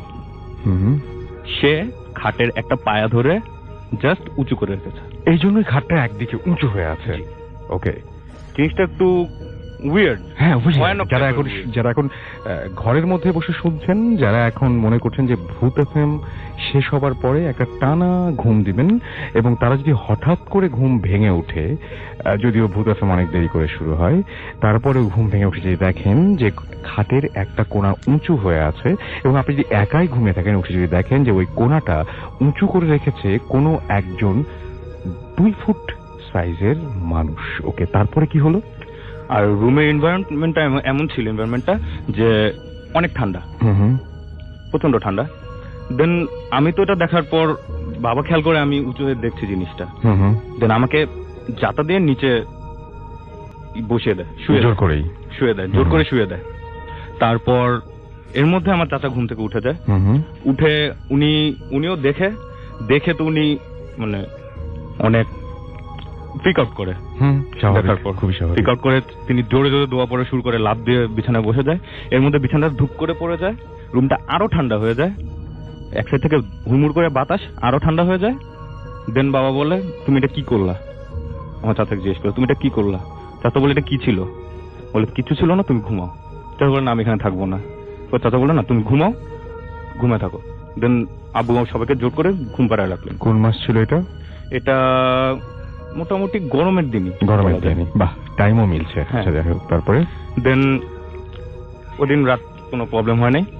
সকালবেলা আমরা যখন উঠি তখন আব্বুর চাচা উনি বাসায় ছিলেন না, আমরা যেদিন যাই 3 দিন বাসায় ছিলেন না। উনি এসে যেটা বলেন, এই কাহিনী শোনার পর তিনি অনেক রাগারাগি করেন। আচ্ছা, আব্বুর সাথে অনেক রাগারাগি করেন, বলেন যে তোমরা কেন এখানে থাকলা ওই রুমটাতে? আব্বু বলেন, না অনেক দিন হয়ে গেছে, সমস্যা কি? বলে, না প্রবলেম কি, তুমি তো জানো জিনিসটা। ঘটনাটা হচ্ছে এরকম, এটা এরকম প্রায় 18th সেঞ্চুরির কাহিনী, 19th সেঞ্চুরি, সরি। আমার দাদার দাদা উনি জিন পালতেন। আচ্ছা, উনি জিন পালতেন। ওই জিন, উনি আমার দাদার দাদা যখন উনি মারা যান তার কিছুদিন আগে উনি জিনগুলোকে বলে গিয়েছিলেন যে আমার যারা এনসেস্টর যারা আসবে, আমার বংশধর, তাদেরকে তোমরা ওদেরকে প্রোটেক্ট করবা। দেন ওই জিনরা ওনার কাছে কমিটেড যে হ্যাঁ ওনারা প্রোটেক্ট, মানে ওনার যারা বংশধর আসবে ওনাদের আমার প্রোটেক্ট করবো। রাইট। আর ওই জিনগুলা ওই বাসাটাতে থাকতো। আচ্ছা, আর আব্বুর সাথে যে জিনের কনভারসেশনটা হয়েছিল সেটা এরকম যে জিনটা আব্বুকে বলতেছিল যে তুমি কেন এসেছো এদিকে, তুমি জানো এখানে থাকার নিষেধ, এদিকে আমাদের এটা এলাকা, তুমি এখানে কেন থাকলা? দেন আব্বু বলতেছে, প্রবলেম কি, আমরা তো তোমাদের কোনো প্রবলেম করছি না। আমার বাবা এদিক দিয়ে অনেক মানে বলা যায় সাহসী, অনেক বেশি সাহসী। মানে উনি একটা এরকম পরিবেশের মধ্যে দিয়ে বড় হয়েছেন, সেটাই ওরা সাহসী। উনি আগে করতেছিলেন, এক পর্যায়ে জিনটা অনেক রেগে যায়, দেন এই খাটটা উঁচু করে ধরে। আচ্ছা, এই হচ্ছে আমার ঘটনা ভাই। ওকে, থ্যাংক ইউ ভেরি মাচ। আমরা চলেছি দিনারের কাছে। দিনার, আপনার ঘটনাটা শুনি। কোথাকার ঘটনা এটা? জি রাসেল ভাই, এটা মাদারীপুর জেলার ঘটনা। তো আমি সবসময় ঘটনায় চলে যাই। এই ঘটনাটি আমি শুনি রৌফ নামে একজন সিকিউরিটি গার্ডের মুখ থেকে। তো ঘটনাটি ওনার হোম ডিস্ট্রিক্ট মাদারীপুর জেলায় ঘটে। তো ঘটনাটি আজ থেকে 20 কি 22 বছর আগের একটি ঘটনা। তো তখন উনি গ্রামে মাঝির পেশায় ছিলেন। তো একদিন উনি রাতে ঘুমের মধ্যে স্বপ্ন দেখছেন এরকম যে উনি একটা বাসার সামনে গিয়ে দাঁড়িয়ে আছেন, আর সেই বাসাটার সামনে অনেকগুলো মানুষ আপনার জড়ো হয়ে দাঁড়িয়ে আছে। তো উনি যখন সেই ভিড় ঠেলে সেই বাসাটার কাছে যায়, তখন উনি যেটা দেখতে পান সেটা হচ্ছে যে সে বাসার মধ্যে আপনার একটা ফাঁসি দেওয়া লাশ দড়িতে ঝুলছে। তো এটা যখন উনি দেখেন তখন উনি শুনতে পান যে স্বপ্নের মধ্যে যে আশেপাশে যে লোকগুলো ছিল সবাই মানে বলা বলি করছে যে লাশটা নিয়ে চল, লাশটা নিয়ে চল। আচ্ছা, এরকম একটা মানে কথা উনি শুনতে পান। কিন্তু উনি কারোর চেহারাই মানে বুঝতে পারতেছিলেন না, চেহারার অবয়বটা উনি বুঝতে পারতেছিলেন না তখন। আচ্ছা, তো এই স্বপ্ন দেখার পর ওনার ঘুম ভেঙে যায়। তো উনি যথারীতি ওনার কাজ করেন। তো ঠিক তার 4-5 দিন পর উনি সেম একই স্বপ্নটা আবার দেখেন। যে উনি একটা বাসার সামনে গিয়ে দাঁড়িয়ে আছেন, সেখানে অনেকগুলো মানুষ বেশ লম্বাটে সবাই, তো কারোই ফেস বোঝা যাচ্ছে না। তো উনি যখনই সেই ভিড় ঠেলে সামনে যান, তো সামনে গিয়ে দেখেন যে সে বাসার মধ্যে একটা ফাঁসি দেওয়া লাশ সেটা ঝুলছে, কিন্তু সবাই আগের মতো বলা বলি করছে যে লাশটা নিয়ে চল এরকম। আচ্ছা, তো কেউ কিন্তু আর লাশটা নামাচ্ছে না সেখান থেকে। তো এই স্বপ্ন উনি 2বার দেখার পর উনি বেশ একটু ভয় পান। তখন উনি ওনার পরিবারের সাথে ব্যাপারটা শেয়ার করেন। তো তারা যেটা বলে যে হয়তো তার কোনো দুঃস্বপ্ন হবে। তো যাই হোক, তো তাদের গ্রামে একটা লোক ছিল, তিনি আপনাকে তান্ত্রিক বা ওঝা যেটাই হোক বলা চলে। তো উনি যে কাজগুলো করতেন সেটা মানে আপনার উনি ব্যাড ইউজ করতেন সবসময়, মানে খারাপ কাজগুলো একটু বেশি করতেন। সেটা হচ্ছে আপনার কাউকে বান দেওয়া বা আপনার কুফরি কালাম করা, এইটা ক্ষতি করতেন মানুষের বেশি। আচ্ছা, আর ওনার কাছে আপনার বিভিন্ন গ্রাম থেকে লোকজন আসতো। তো ওনাদের গ্রামের লোকজন যেটা করতো যে ওনাকে সবসময় এড়িয়ে চলতেন সবাই। মানে আমি এই মধ্যে একটু ইন্টারাপ্ট করি আপনাকে, যে এই ঘটনাটার লাশ নিয়ে ঘটনা আমরা শুনেছি, কিন্তু এই ঘটনাটা অদ্ভুত, মানে এই ঘটনাটার হঠাৎ করে একটা টুইস্ট আছে, সেই টুইস্টটা জন্য আপনাকে একটু অপেক্ষা করতে হবে। জি রাসেল ভাই, তো এলাকাবাসী যে মানে ওনাদের গ্রামের যারা ছিল তারা যেটা করে যে রাতের বেলা তো দূরের কথা, দিনের বেলা তো তার বাসার সামনে দিকে চলাফেরা করতো না। তো একদিন উনি ঘুম থেকে উঠে সকালবেলা শুনতে পান যে সেই লোকটা মানে মারা গেছে। তো উনি গ্রামের আরো 8-10 জন সবার সাথে সেই বাসাটা যায়। তো ওনার যে বাসাটা ছিল সেটা হচ্ছে ওনাদের বাসা থেকে প্রায় 4-5 মিনিট দূরত্বে একটা বট গাছের মতো একটা ছিল, তার পাশে উনি একটা রুম তৈরি করে থাকতেন। তো বলে রাখা ভালো যে ওনার কোনো ফ্যামিলি বা পরিবার বলতে কেউ ছিল না। আচ্ছা, তো উনি সেখানে যাওয়ার পর উনি যেটা দেখেন যে তার ফাঁসি দেওয়া একটা লাশ সেই রুমের মধ্যে ঝুলছে। আচ্ছা, যেরকম জিনিস উনি স্বপ্নে দেখেন 2বার, ঠিক ওই রকম একটা লাশ, ফাঁসি দেওয়া একটা লাশ রুমের মধ্যে ঝুলছে। তো গ্রামের কিছু লোকজন সেখানে জড়ো হয়। তো সবচেয়ে উইয়ার্ড ব্যাপার ছিল যে লোকটা লাশ তারা ঝুলতে দেখতেছেন, তার চেহারার মধ্যে আপনার ওই সূচ জাতীয় কিছু জিনিস তার চেহারার মধ্যে বিধানো ছিল। তো এটা খুবই উইয়ার্ড একটা ব্যাপার ছিল, যেহেতু যদি উনি সুসাইড কমিট করে থাকে তাহলে কিন্তু ওনার চেহারার মধ্যে এরকম সূচ ঢুকানোর কথা না। তো এলাকাবাসী যেটা করে, গ্রামের যে লোকজন ছিল তারা যেটা বলে যে মানে বলা বলি করে যে ওনাকে হয়তো বা জিন বা ভূত মানে কেউ একজন মেরে থাকতে পারে। তো তারা সেখান থেকে সেই লাশকে যথারীতি নামায়, যেহেতু তার কোনো রিলেটিভ ছিল না। তো লাশটা দেখতে খুব বিবস্ত্র ছিল। তো তারা নামিয়ে তারা গোসল টোসল করে সেটাকে জানাজা করে সে বাসার পাশেই জঙ্গলার মতো একটা জায়গা, সেখানে তাকে দাফন করে দেয়। তো মোটামুটি এই ঘটনাটা সবার মুখে চলতে থাকে যে লোকটা এইভাবে মারা গেছে। তো তার আপনার 4-5 দিন পরে ঘটনা, তো ওই মারা যাওয়ার ঘটনাটা কোন একভাবে সামহাও আপনার থানা পর্যন্ত যায়। আচ্ছা, তো সেখান থেকে পুলিশ আসে সেখানে। তো তারা যেটা মানে ডিসাইড করে যে এই লাশকে কবর থেকে তুলে তারা পোস্টমর্টম করবে। তো এটা শোনার পর কিন্তু গ্রামের আরো যারা কৌতূহল মানুষজন ছিল তারা সবাই সেখানে জড়ো হয় এটা দেখার জন্য। তো যথারীতি লাশ সেই কবর খোঁড়া শুরু করা হয় দুপুরের দিকে। তো তখন বর্ষাকাল ছিল। তো যখন কবর খোঁড়া শুরু করে তখন রীতিমতো সেখান থেকে গন্ধ বেরোয়া শুরু হয়, যেহেতু 4-5 দিন অলরেডি হয়ে গেছে, লাশটা কিছুটা পচে গেছে ভিতরে। তো যখন লাশ তোলা হয়, তো লাশ তোলার পর যেটা করা হয় যে আপনার তখন পারফিউম বা সেন্ট এই জাতীয় কোনো কিছু অ্যাভেলেবল ছিল না বলে তারা যেটা করে যে লাশের গায়ে আপনার গোলাপ জল আর আতর সেগুলো সাধারণত দেয়, সেগুলো দিয়ে যাতে গন্ধটা না আসে। তো যেহেতু সেটাকে হাসপাতালে নিতে হবে, তো ওইখান থেকে বর্ষাকাল থাকার কারণে নদী পথটা খুব ইজি ছিল সেখান থেকে। তো তারা চিন্তা করে যে তাকে নদী পথেই হাসপাতাল পর্যন্ত নেওয়া হবে। তো আমাকে যে ঘটনা শেয়ার করে রুফ, মানে উনি যেটা বলেন যে উনি অনিচ্ছাকৃত কারণে মানে খুব মানে চাপাচাপি করার কারণে উনি সে লাশটা নিয়ে যেতে রাজি হন। উনি চাচ্ছিলেন না এটাকে নিয়ে যাওয়ার জন্য। আচ্ছা, একই তো উনি জীবিত অবস্থায় মানে তাকে সবাই খুব ভয় পেত, আর এখন তার লাশ, স্বাভাবিক ভয় পাওয়ারই কথা। তো যথারীতি সেই লাশকে কবর থেকে তুলে সেই নৌকায় রাখা হয়। তো যেহেতু উনি একা যেতে ভয় পাবেন, তাই সেই তাদের গ্রামেরই আরেকজন মাঝিকে তার সাথে দেওয়া হয়। আচ্ছা, নৌকায় করে, আর সেই লাশটাকে একটা চাদর দিয়ে ঢেকে দেওয়া হয়। আর আপনার নৌকার মধ্যে যেটা করে যে তারা মুখ ঢেকে বসে সবাই, মানে মুখের মধ্যে কাপড় বেঁধে বসে যাতে গন্ধটা তাদের নাকে না আসে। আর আপনার ওই নৌকার মধ্যে আগরবাতি জ্বালিয়ে দেয় তারা। তো যথারীতি তারা সেখান থেকে যাত্রা শুরু করে। তো যাত্রা শুরু করার সময় রাসেল ভাই তার নৌকাতে সবসময় একটা হারিকেন থাকতো, প্রতিটা নৌকাতে একটা করে হারিকেন থাকতো। তো তার যে হারিকেনটা ছিল এটা তার পায়ের কাছে ছিল এবং এটাতে কেরোসিন ছিল এবং এটা চলতেছিল। তো আরেকজন মাঝি যিনি আসেন সে তার নৌকা থেকে একটা হারিকেন নিয়ে আসেন। তো তার হারিকেনটার মধ্যে তেল ছিল না। তো তারা দুইজনই ওই হারিকেনটার সামনের দিকে ছিল। তো তারা সেখান থেকে যাত্রা শুরু করার কিছুক্ষণ পর ঠিক সেই নদীটার পাশে আপনার চরের মতো একটা জায়গা থাকে, অনেক গ্রামে থাকে এরকম, যে আপনার সেখানে নদী পথে যারা যেসব লঞ্চ ট্রলার চলাচল করে তেল নেওয়ার জন্য একটা জায়গার মতো থাকে। তো সেখানে তারা নৌকাটা গিয়ে থামায়। তখন প্রায় মাগরিবের ওয়াক্ত শেষ বললেই চলে, খুব অন্ধকার হয়ে গেছে চারপাশ। তো সেখানটা নৌকা থামানোর পর রুফ, যিনি তার সাথে যে মাঝিটা ছিল, সে সেখানে তার হারিকেনটা নিয়ে নামে তেল কেনার জন্য। তো রুফ যিনি উনি আমাকে বলেন যে সেখান থেকে সেই দোকানে গিয়ে তেল কিনে আনতে সর্বোচ্চ 5 কি 7 মিনিট লাগার কথা। আচ্ছা, তো উনি বেশ অনেকক্ষণ সময় সেখানে ওয়েট করতেছিলেন তার জন্য। আর উনি বেশি একটু ভয়ও পাচ্ছিলেন যে এরকম একটা কবর থেকে তোলা লাশ, তারপর আবার এরকম একজন মানুষের। তো উনি প্রায় যেটা বলেন যে প্রায় ঘন্টাখানেক সময় রাসেল ভাই তখন হয়ে যায়, তখন সে আসতেছিল না। আচ্ছা। তো ঠিক 1 ঘন্টা বা তারও কিছু বেশি সময় পর সেই লোকটা আসে। তো উনি যেটা দেখে যে তার হাতের হারিকেনটা চলতেছে না, মানে সে যেভাবে নিয়ে গেছিল ঠিক সেভাবেই। আচ্ছা। তখন উনি যেটা বলে যে ওনাকে জিজ্ঞেস করো ওই মাঝিকে যে কি দোকান কি বন্ধ বা মানে কেরোসিন নাও নাই, তখন সে কোনো কিছু রিপ্লে করে না। তখন উনি যেটা বুঝতে পারে হয়তো বা যে দোকান বন্ধ ছিল বা তেল ছিল না, সামহাও হতে পারে। তখন উনি নৌকায় ওঠা বসার পর উনি আবার নৌকা চালানো শুরু করেন। তো সেখান থেকে কিন্তু তারা আবার নৌকা চালানো শুরু করেন হাসপাতালের উদ্দেশ্যে। প্রায় 15-20 মিনিট পার হয়ে যায়। তার রৌফ যিনি তিনি নৌকা চালাচ্ছিলেন, তো উনি হঠাৎ লক্ষ্য করলেন যে উনি পিছন থেকে একাই কথা বলে যাচ্ছেন। তার সাথে যে মাঝিটা ছিল সামনে বসা, সে তার কোনো কথার কোনো রিপ্লাই দিচ্ছে না, ইভেন তার সাথে কোনো কনভারসেশনও সে মানে অংশগ্রহণ করতেছে না। তো ওনার কাছে ব্যাপারটা একটু আজব লাগে।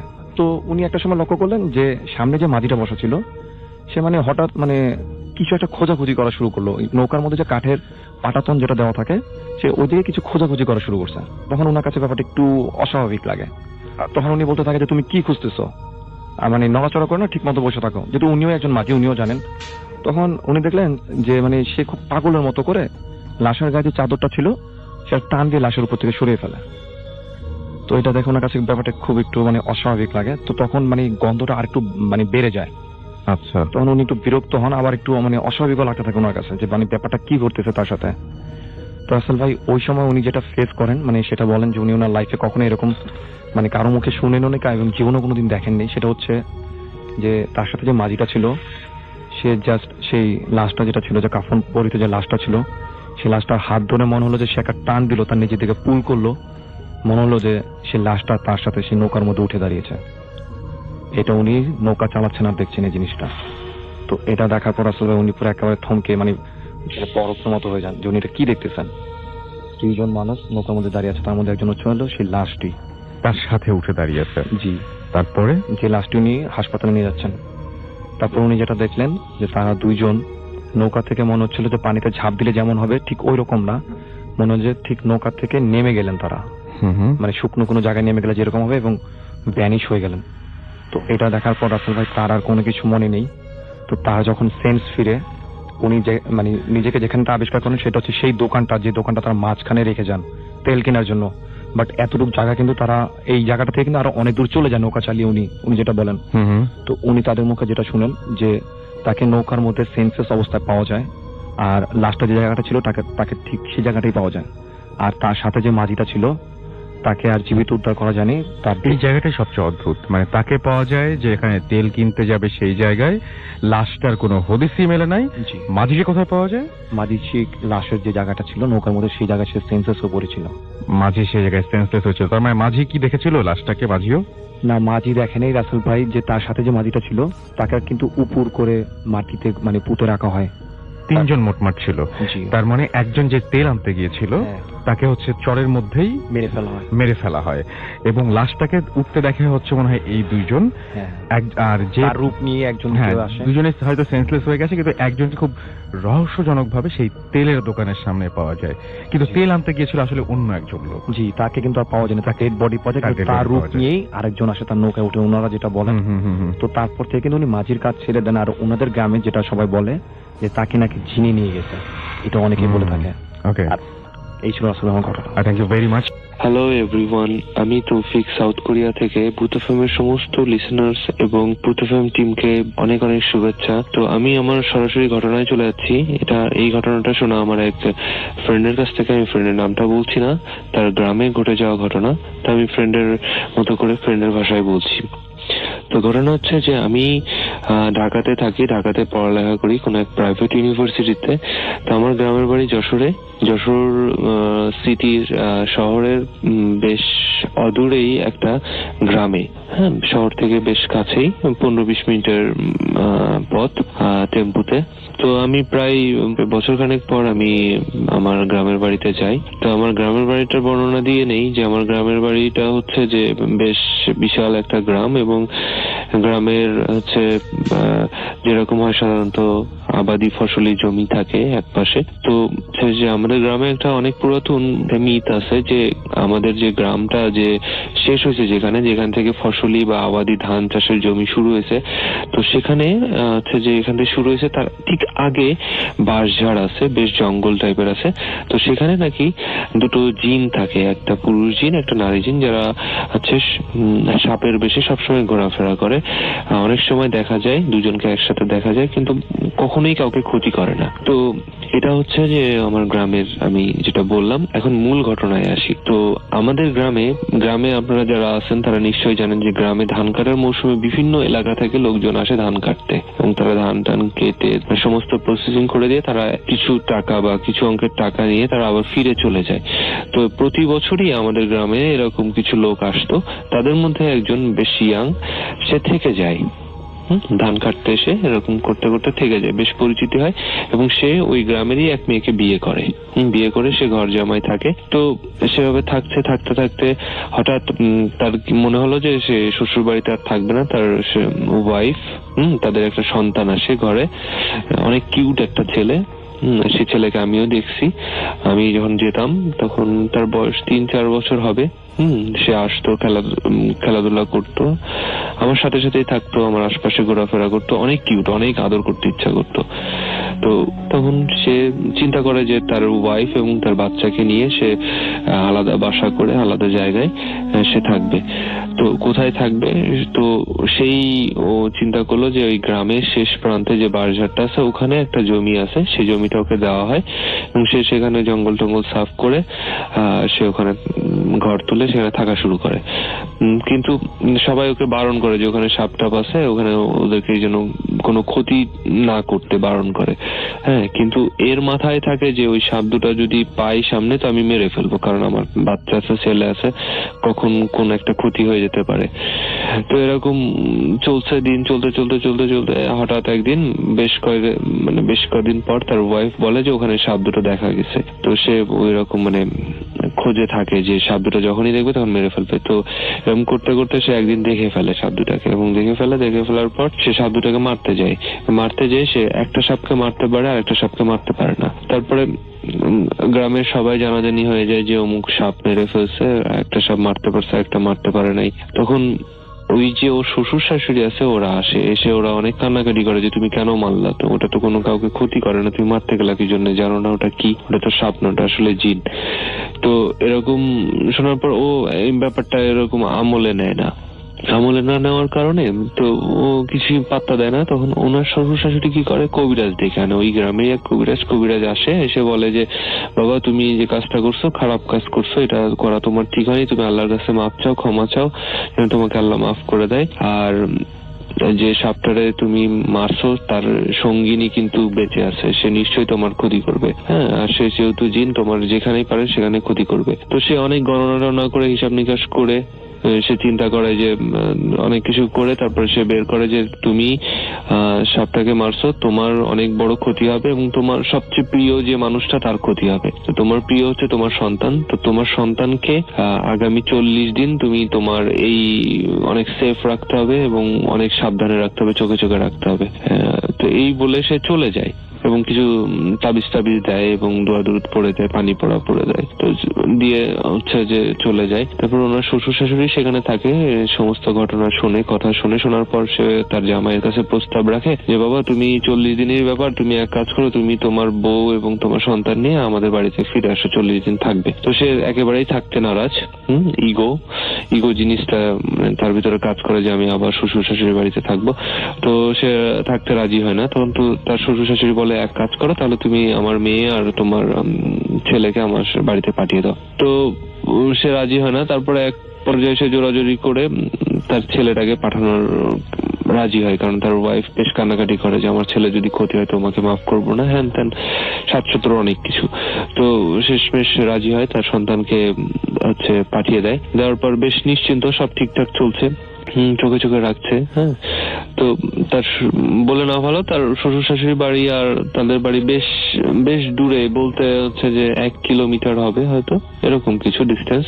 তো সবকিছু ঠিকঠাক, প্রায় সবকিছু সবাই ভুলেই বসতে শুরু করছে যে এরকম কিছু হয়েছে, এরকম মনেই নাই কারো কিছু। তো এমন একটা দিন, ওই যে ছেলেটা, পিচ্ছি ছেলেটা, তো নানুর বাড়ির পাশেই পুকুর, গ্রামের বাড়িতে সবারই পুকুর থাকে, তো পুকুর পাড়ে সে বেশ গাছ আছে, জঙ্গলের ভিতরে যে খেলাধুলা করছে। তো করতে করতে সেখানে হচ্ছে যে ওই একটা সাপ ওরে তাড়া করে, যে ছোট মানুষ পড়ে যায়। সবাই ওর সঙ্গে যারা ছিল সব চিৎকার চেঁচামেচি করতে করতে, সাপ চিৎকার করতে করতে বাড়িতে চলে আসে। তারপরে গ্রামের লোকজন ছুটে যায় ওখানে, যে দেখে যে একটা সাপ ওই পিচ্ছিটার গলা জড়িয়ে ফনা তুলে আছে। তো এটা আমি গ্রামে যে শুনছি, আমি ছেলে যখন খোঁজ করি তখন এই কথাগুলা শুনি। তো সবাই চেষ্টা করছে সাপটাকে মারার জন্য, কিন্তু কেউ লাঠিসোঁটা নিয়ে আঘাত করতে পারেনি, কারণ সাপটা বাচ্চাটার গলা জড়িয়েছিল এবং বাচ্চাটা মাটিতে লুটে পড়েছিল, গড়াগড়ি খাচ্ছিল। আর সবচেয়ে যে বড় বিষয়টা ছিল যে সাপটা হচ্ছে, সবাই গ্রামের মানুষ যেটা বলছিল যে সাপটা থুতু চিটাচ্ছিল, বিষ চিটাচ্ছিল, যেটা আমরা বলি স্প্লিটিং কোবরা, থুতু চিটাচ্ছিল। তো যার কারণে কেউ কাছে যেতে পারেনি আর কেউ আঘাত করতে পারেনি, কারণ সাপকে আঘাত করতে গেলে হয়তো বাচ্চাটার আঘাত পড়বে বাচ্চাটার গায়ের উপরে। তারপরে সাপটা বাচ্চাটাকে অনেকবার কামড়ায়, অনেকবার মাথাতে সরাসরি কামড়ায়, এবং যখন বাচ্চাটার একেবারে মৃত্যু নিশ্চিত করার পর সে সাপটা বাচ্চাটার গলা ছেড়ে ঠিক ওই জায়গাটায় বসে থাকে, এবং তারপরে গ্রামের মানুষজন সাপটাকে মেরে ফেলে। ততক্ষণে বাচ্চাটা শেষ। বাচ্চাটার মৃত্যু নিশ্চিত না করে সে গলা ছেড়ে নেমে আসেনি সাপটা। এখন আমার প্রশ্ন হচ্ছে যে সেই কবিরাজের যে কথাগুলো ছিল, যে বলছিল যে বাচ্চাটার ক্ষতি হবে, তাহলে কি তার কথাগুলো কি সত্যি ছিল? আদেও কি এ ধরনের কিছু ঘটে থাকে? আমি জানি না আসলে, এগুলোর উত্তর আমার জানা নেই। ধন্যবাদ সবাইকে। ডিয়ার লিসেনার, আজকের এপিসোডটি আপনাদের মাঝে কেমন লাগলো? কোন ঘটনা আবার সব থেকে ভালো লেগেছে? কার ঘটনা শুনতে আপনারা ইচ্ছুক? অবশ্যই কমেন্ট সেকশনে জানিয়ে দেবেন। আমি পরবর্তী এপিসোডে ঠিক সেই ধরনের ঘটনা দেওয়ার চেষ্টা করব, আপনারা যাতে খুব সহজে এই ধরনের ঘটনাগুলো শুনতে পারেন। এই কারণে বিভিন্ন জায়গা থেকে এই ঘটনাগুলো খুঁজে বের করে প্রতিনিয়ত রাত 10টা বাজে পাবলিশ করে থাকি। তাই বলবো, যারা এখনো এই চ্যানেলটি সাবস্ক্রাইব করেননি, অবশ্যই চ্যানেলটি সাবস্ক্রাইব করে নেবেন। যারা অলরেডি চ্যানেলটি সাবস্ক্রাইব করেছেন, আপনারা চাইলে এই চ্যানেলে ঘুরে আসতে পারেন। এই চ্যানেলে অসংখ্য এপিসোড পাবলিশ করা আছে, যা শুধুমাত্র বাছাইকৃত ভয়ানক ঘটনা। ভূতপ্রেমের যত ভয়ানক ঘটনা আছে, প্রত্যেকটা ঘটনাই আপনারা এই চ্যানেলের মধ্যে শুনতে পারবেন। তো প্রিয় লিসেনার, আজকের জন্য এখানেই বিদায় নেব। সকলে ভালো থাকবেন, সুস্থ থাকবেন। আল্লাহ হাফেজ।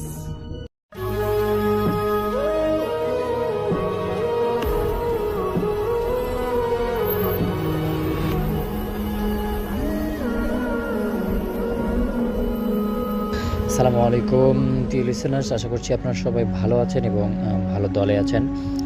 আবারও চলে আসলাম আপনাদেরকে গল্প শোনানোর জন্য। আজকে আমি আপনাদেরকে কয়েকটি অনেক মজার গল্প শোনাবো।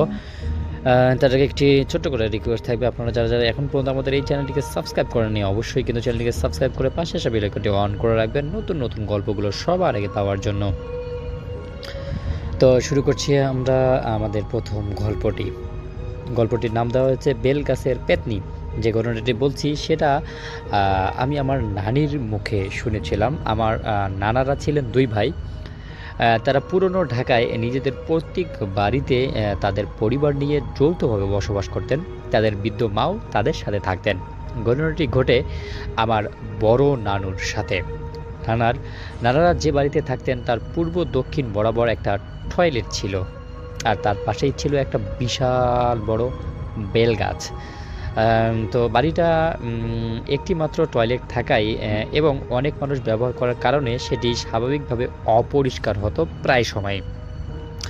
আমার বড় নানা প্রতিদিন ফজরের ওক্তে উঠে টয়লেটটি পরিষ্কার করতেন এবং সেটাকে সবসময় পরিষ্কার রাখার চেষ্টা করতেন। ঘটনাটা যেদিন ঘটে সেদিন ছিল পূর্ণিমার দিন, পূর্ণিমার রাত আর কি। চাঁদের আলোয় চারদিকে ভেসে যাচ্ছিল। হঠাৎ কোনো কারণে নানার ঘুম ভেঙে যায়। তিনি বাহিরের দিকে তাকিয়ে দেখেন চারদিক ফর্সা হয়ে আছে। তিনি মনে করলেন ফজরের ওয়াক্ত মনে হয় পার হয়ে গেছে। তাই তিনি একটা ঝাড়ু আর একটা বালতি এবং একটা হারিকেন নিয়ে টয়লেট পরিষ্কার করতে গেলেন। চোখে ঘুম থাকার কারণে তিনি বুঝতেই পারেননি তখনও ভোর হতে আরও অনেক দেরি। ঘড়িতে তখন সবেমাত্র 3টা বাজে। টয়লেটের কাছাকাছি গিয়ে তিনি দেখেন তার মা টয়লেটের সামনে বসে আছেন আর গঙ্গাচ্ছেন। তিনি বললেন, মা, এত রাতে এখানে কি করছো? তার মা গঙ্গাতে গঙ্গাতে বললেন, বাবা, আমি টয়লেটে এসেছিলাম, ফেরার পথে পড়ে গেছি। হারিকেনটা রেখে আমার কাছে এসে আমাকে টেনে তোলো। নানা হারিকেন রেখে তার মায়ের দিকে যেতে লাগলেন। হঠাৎ পিছন থেকে তার মা তাকে ডাক দিলেন, ইউসুফ, কার সাথে কথা বলছিস? এত রাতে টয়লেট পরিষ্কার করতে এসেছিস কেন? কেবল তো রাত 2টা বাজে। তিনি তৎক্ষণাৎ পিছন দিকে ঘুরে দেখলেন তার মা হারিকেন হাতে দাঁড়িয়ে আছেন। সাথে সাথে তিনি টয়লেটের দিকে ঘুরে দেখেন সেখানে কেউ নেই। মানে তার সাথে এমনভাবে একটা কাকতালীয় ঘটনা হয়ে গেল যে আসলে তিনি এতদিন ধরে এখানে আছেন, এত বছর ধরে তিনি এখানে বসবাস করছেন, এই কাজটা করছেন, তার সঙ্গে এরকম একটা তিনি আসলে মানতেই পারতেছিলেন না। তিনি মানে সাথে সাথেই মাথা ঘুরে পড়ে গেলেন। তার ভীষণ জ্বর এলো এবং তিনি 3 দিন ধরে জ্বরে ভুগছিলেন। 3 দিন পর জ্বর কমলো, একজন হুজুর ডেকে আনা হলো। হুজুর বাড়িতে ঢুকতেই বললেন, এখানে খারাপ একটা জিনিস আছে, টয়লেটের আশেপাশে বেল গাছে তার আস্তানা হতে পারে। তো এরকম একটা মানে কথা শুনে তো সবাই ঘাবড়ে গেল, কারণ হুজুর তো কিছু জানে না। তারপরে হুজুর এইরকম কথা বলল, সেটা তো সত্যি একটা ভাবার বিষয়। তারপর তারা করলো কি, তারা হুজুরকে আসলে সব কিছু ভালোভাবে খুলে বিস্তারিতভাবে যখন বলল, তখন আসলে হুজুর বুঝতে পারলো যে আসলে এখানে সত্যিই একটা খারাপ আত্মার বসবাস আছে। এবং পরবর্তী সময় তিনি আসলে এইটা নিয়ে গবেষণা করার চেষ্টা করলো, কাটানি করার চেষ্টা করলো যে আসলে আসল কাহিনীটা কি ঘটেছে এখানে। তো তারপর দেখা যায় যে আমার নানুদের বাড়ি যেখানে ছিল, এটা অনেক বছর আগে একটা রাজার বাড়ি ছিল। সেই মানে রাজা কোনো কারণে যুদ্ধে পরাজিত হওয়ার ফলে তিনি নিজে নিজে আত্মহত্যা করেছিলেন বা তাকে শত্রুরা মেরেছিল, সেটা ক্লিয়ার না। কিন্তু একজন রাজা এখানে মারা গিয়েছিল। মারা যাওয়ার ফলে তার যে পরিবারের লোকজন ছিল তাকে কেউ নেয়নি অপমানজনকভাবে, এজন্য তারা সবাই তাকে রেখে চলে গেছে। এবং সেই রাজার ডেড বডিটা সেখানেই মানে পতিত হয়ে ওখানেই শেষ। ওর কোনো সেরকম করা হয়নি। তারপর থেকে আসলে ধারণা করা হয় যে সেই রাজার আত্মাটা আজও পর্যন্ত শান্তি খুঁজে বেড়াচ্ছে বা অন্যভাবে তার যে সঠিকভাবে যে কাজটা করার দরকার ছিল সেটা করার জন্য সে চেষ্টা করছে, কিন্তু কোনোভাবেই সেটা হয়নি। এজন্যই প্রতি রাতে সে আসলে মানুষদেরকে খোঁজে যার কাছ থেকে সে সাহায্য নিতে পারে। তো এগুলো আসলে যখন কবিরাজ বা হুজুর বলল, তখন সবাই বেশ খানিকটা অবাক হয়ে গেল যে আসলে এটা কেমন, কিভাবে কি হবে না হবে। তারপর একদিন আবারও সেই পূর্ণিমার রাতে, মানে পরের পূর্ণিমার রাতে হুজুর আসলেন। আমার 2 নানু বসলেন এবং আরও কয়েকজন মানে তান্ত্রিক ছিল। সবাই মিলে সেই যে জায়গাটা ছিল সেই জায়গাটাতে মানে আসল রহস্য ঘটার চেষ্টা করলেন। এবং সেই যে রাজার আত্মাটা ছিল, সেই আত্মাটা এখন আর কি সবার ভয় দেখাচ্ছে, সেই আত্মাটাকে হাজির করে সেই আত্মার সঙ্গে কথা বললেন। এবং পরবর্তী সময়ে তারা অনেক চেষ্টা করার পর সেই আত্মাটাকে সেখান থেকে বিদায় করার সক্ষম হন।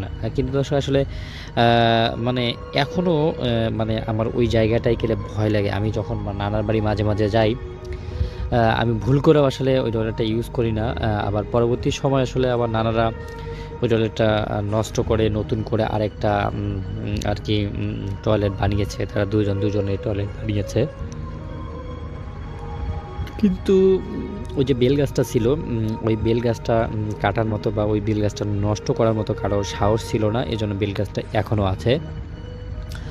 তো তারপরেও মানে রাতের বেলায় ওই বেল গাছের ধারের কাছে কেউ যায় না, এই দিকেই আর কি থাকে। তো রসল ভাই, আসলে আমি যেটা বলতে চাচ্ছি সেটা হচ্ছে কিছু কিছু কাহিনী আমাদের সঙ্গে ঘটে যায়, যে কাহিনীগুলো আসলে আমরা মেনে নিতে পারি না, কিন্তু সেগুলো বাস্তবেই আমাদের সঙ্গে ঘটে যায়। তো আমার গল্পটি এতটুকুই ছিল। আমি আশা করছি যে আমার গল্পটি কিন্তু আপনাদের কাছে ভালো লেগেছে। যদি গল্পটি ভালো লাগে তাহলে কিন্তু অবশ্যই বলবেন, তাহলে আমি আরও গল্প আপনাদেরকে লিখে পাঠাবো। আসলে দর্শক, তিনি যেভাবে লিখছেন আমাদের কাছে কিন্তু অনেক বেশি ভালো লেগেছে। আপনাদের কাছে কেমন লাগলো সেটা কিন্তু অবশ্যই আমাদেরকে জানাবেন। আর আপনারাও কিন্তু চাইলে আমাদের কাছে ইমেইলে আপনাদের ঘটনাগুলো পাঠিয়ে দিতে পারেন। তো আজকের এপিসোডটি এখানেই শেষ করতে হচ্ছে। আমরা দেখা হচ্ছে নতুন এপিসোডে। ততক্ষণ পর্যন্ত ভালো থাকবেন, সুস্থ থাকবেন। আপনাদের আশেপাশের সবাইকে নিয়ে একসঙ্গে সুন্দর একটি পরিবেশে বসবাস করার চেষ্টা করবেন। আল্লাহ হাফেজ।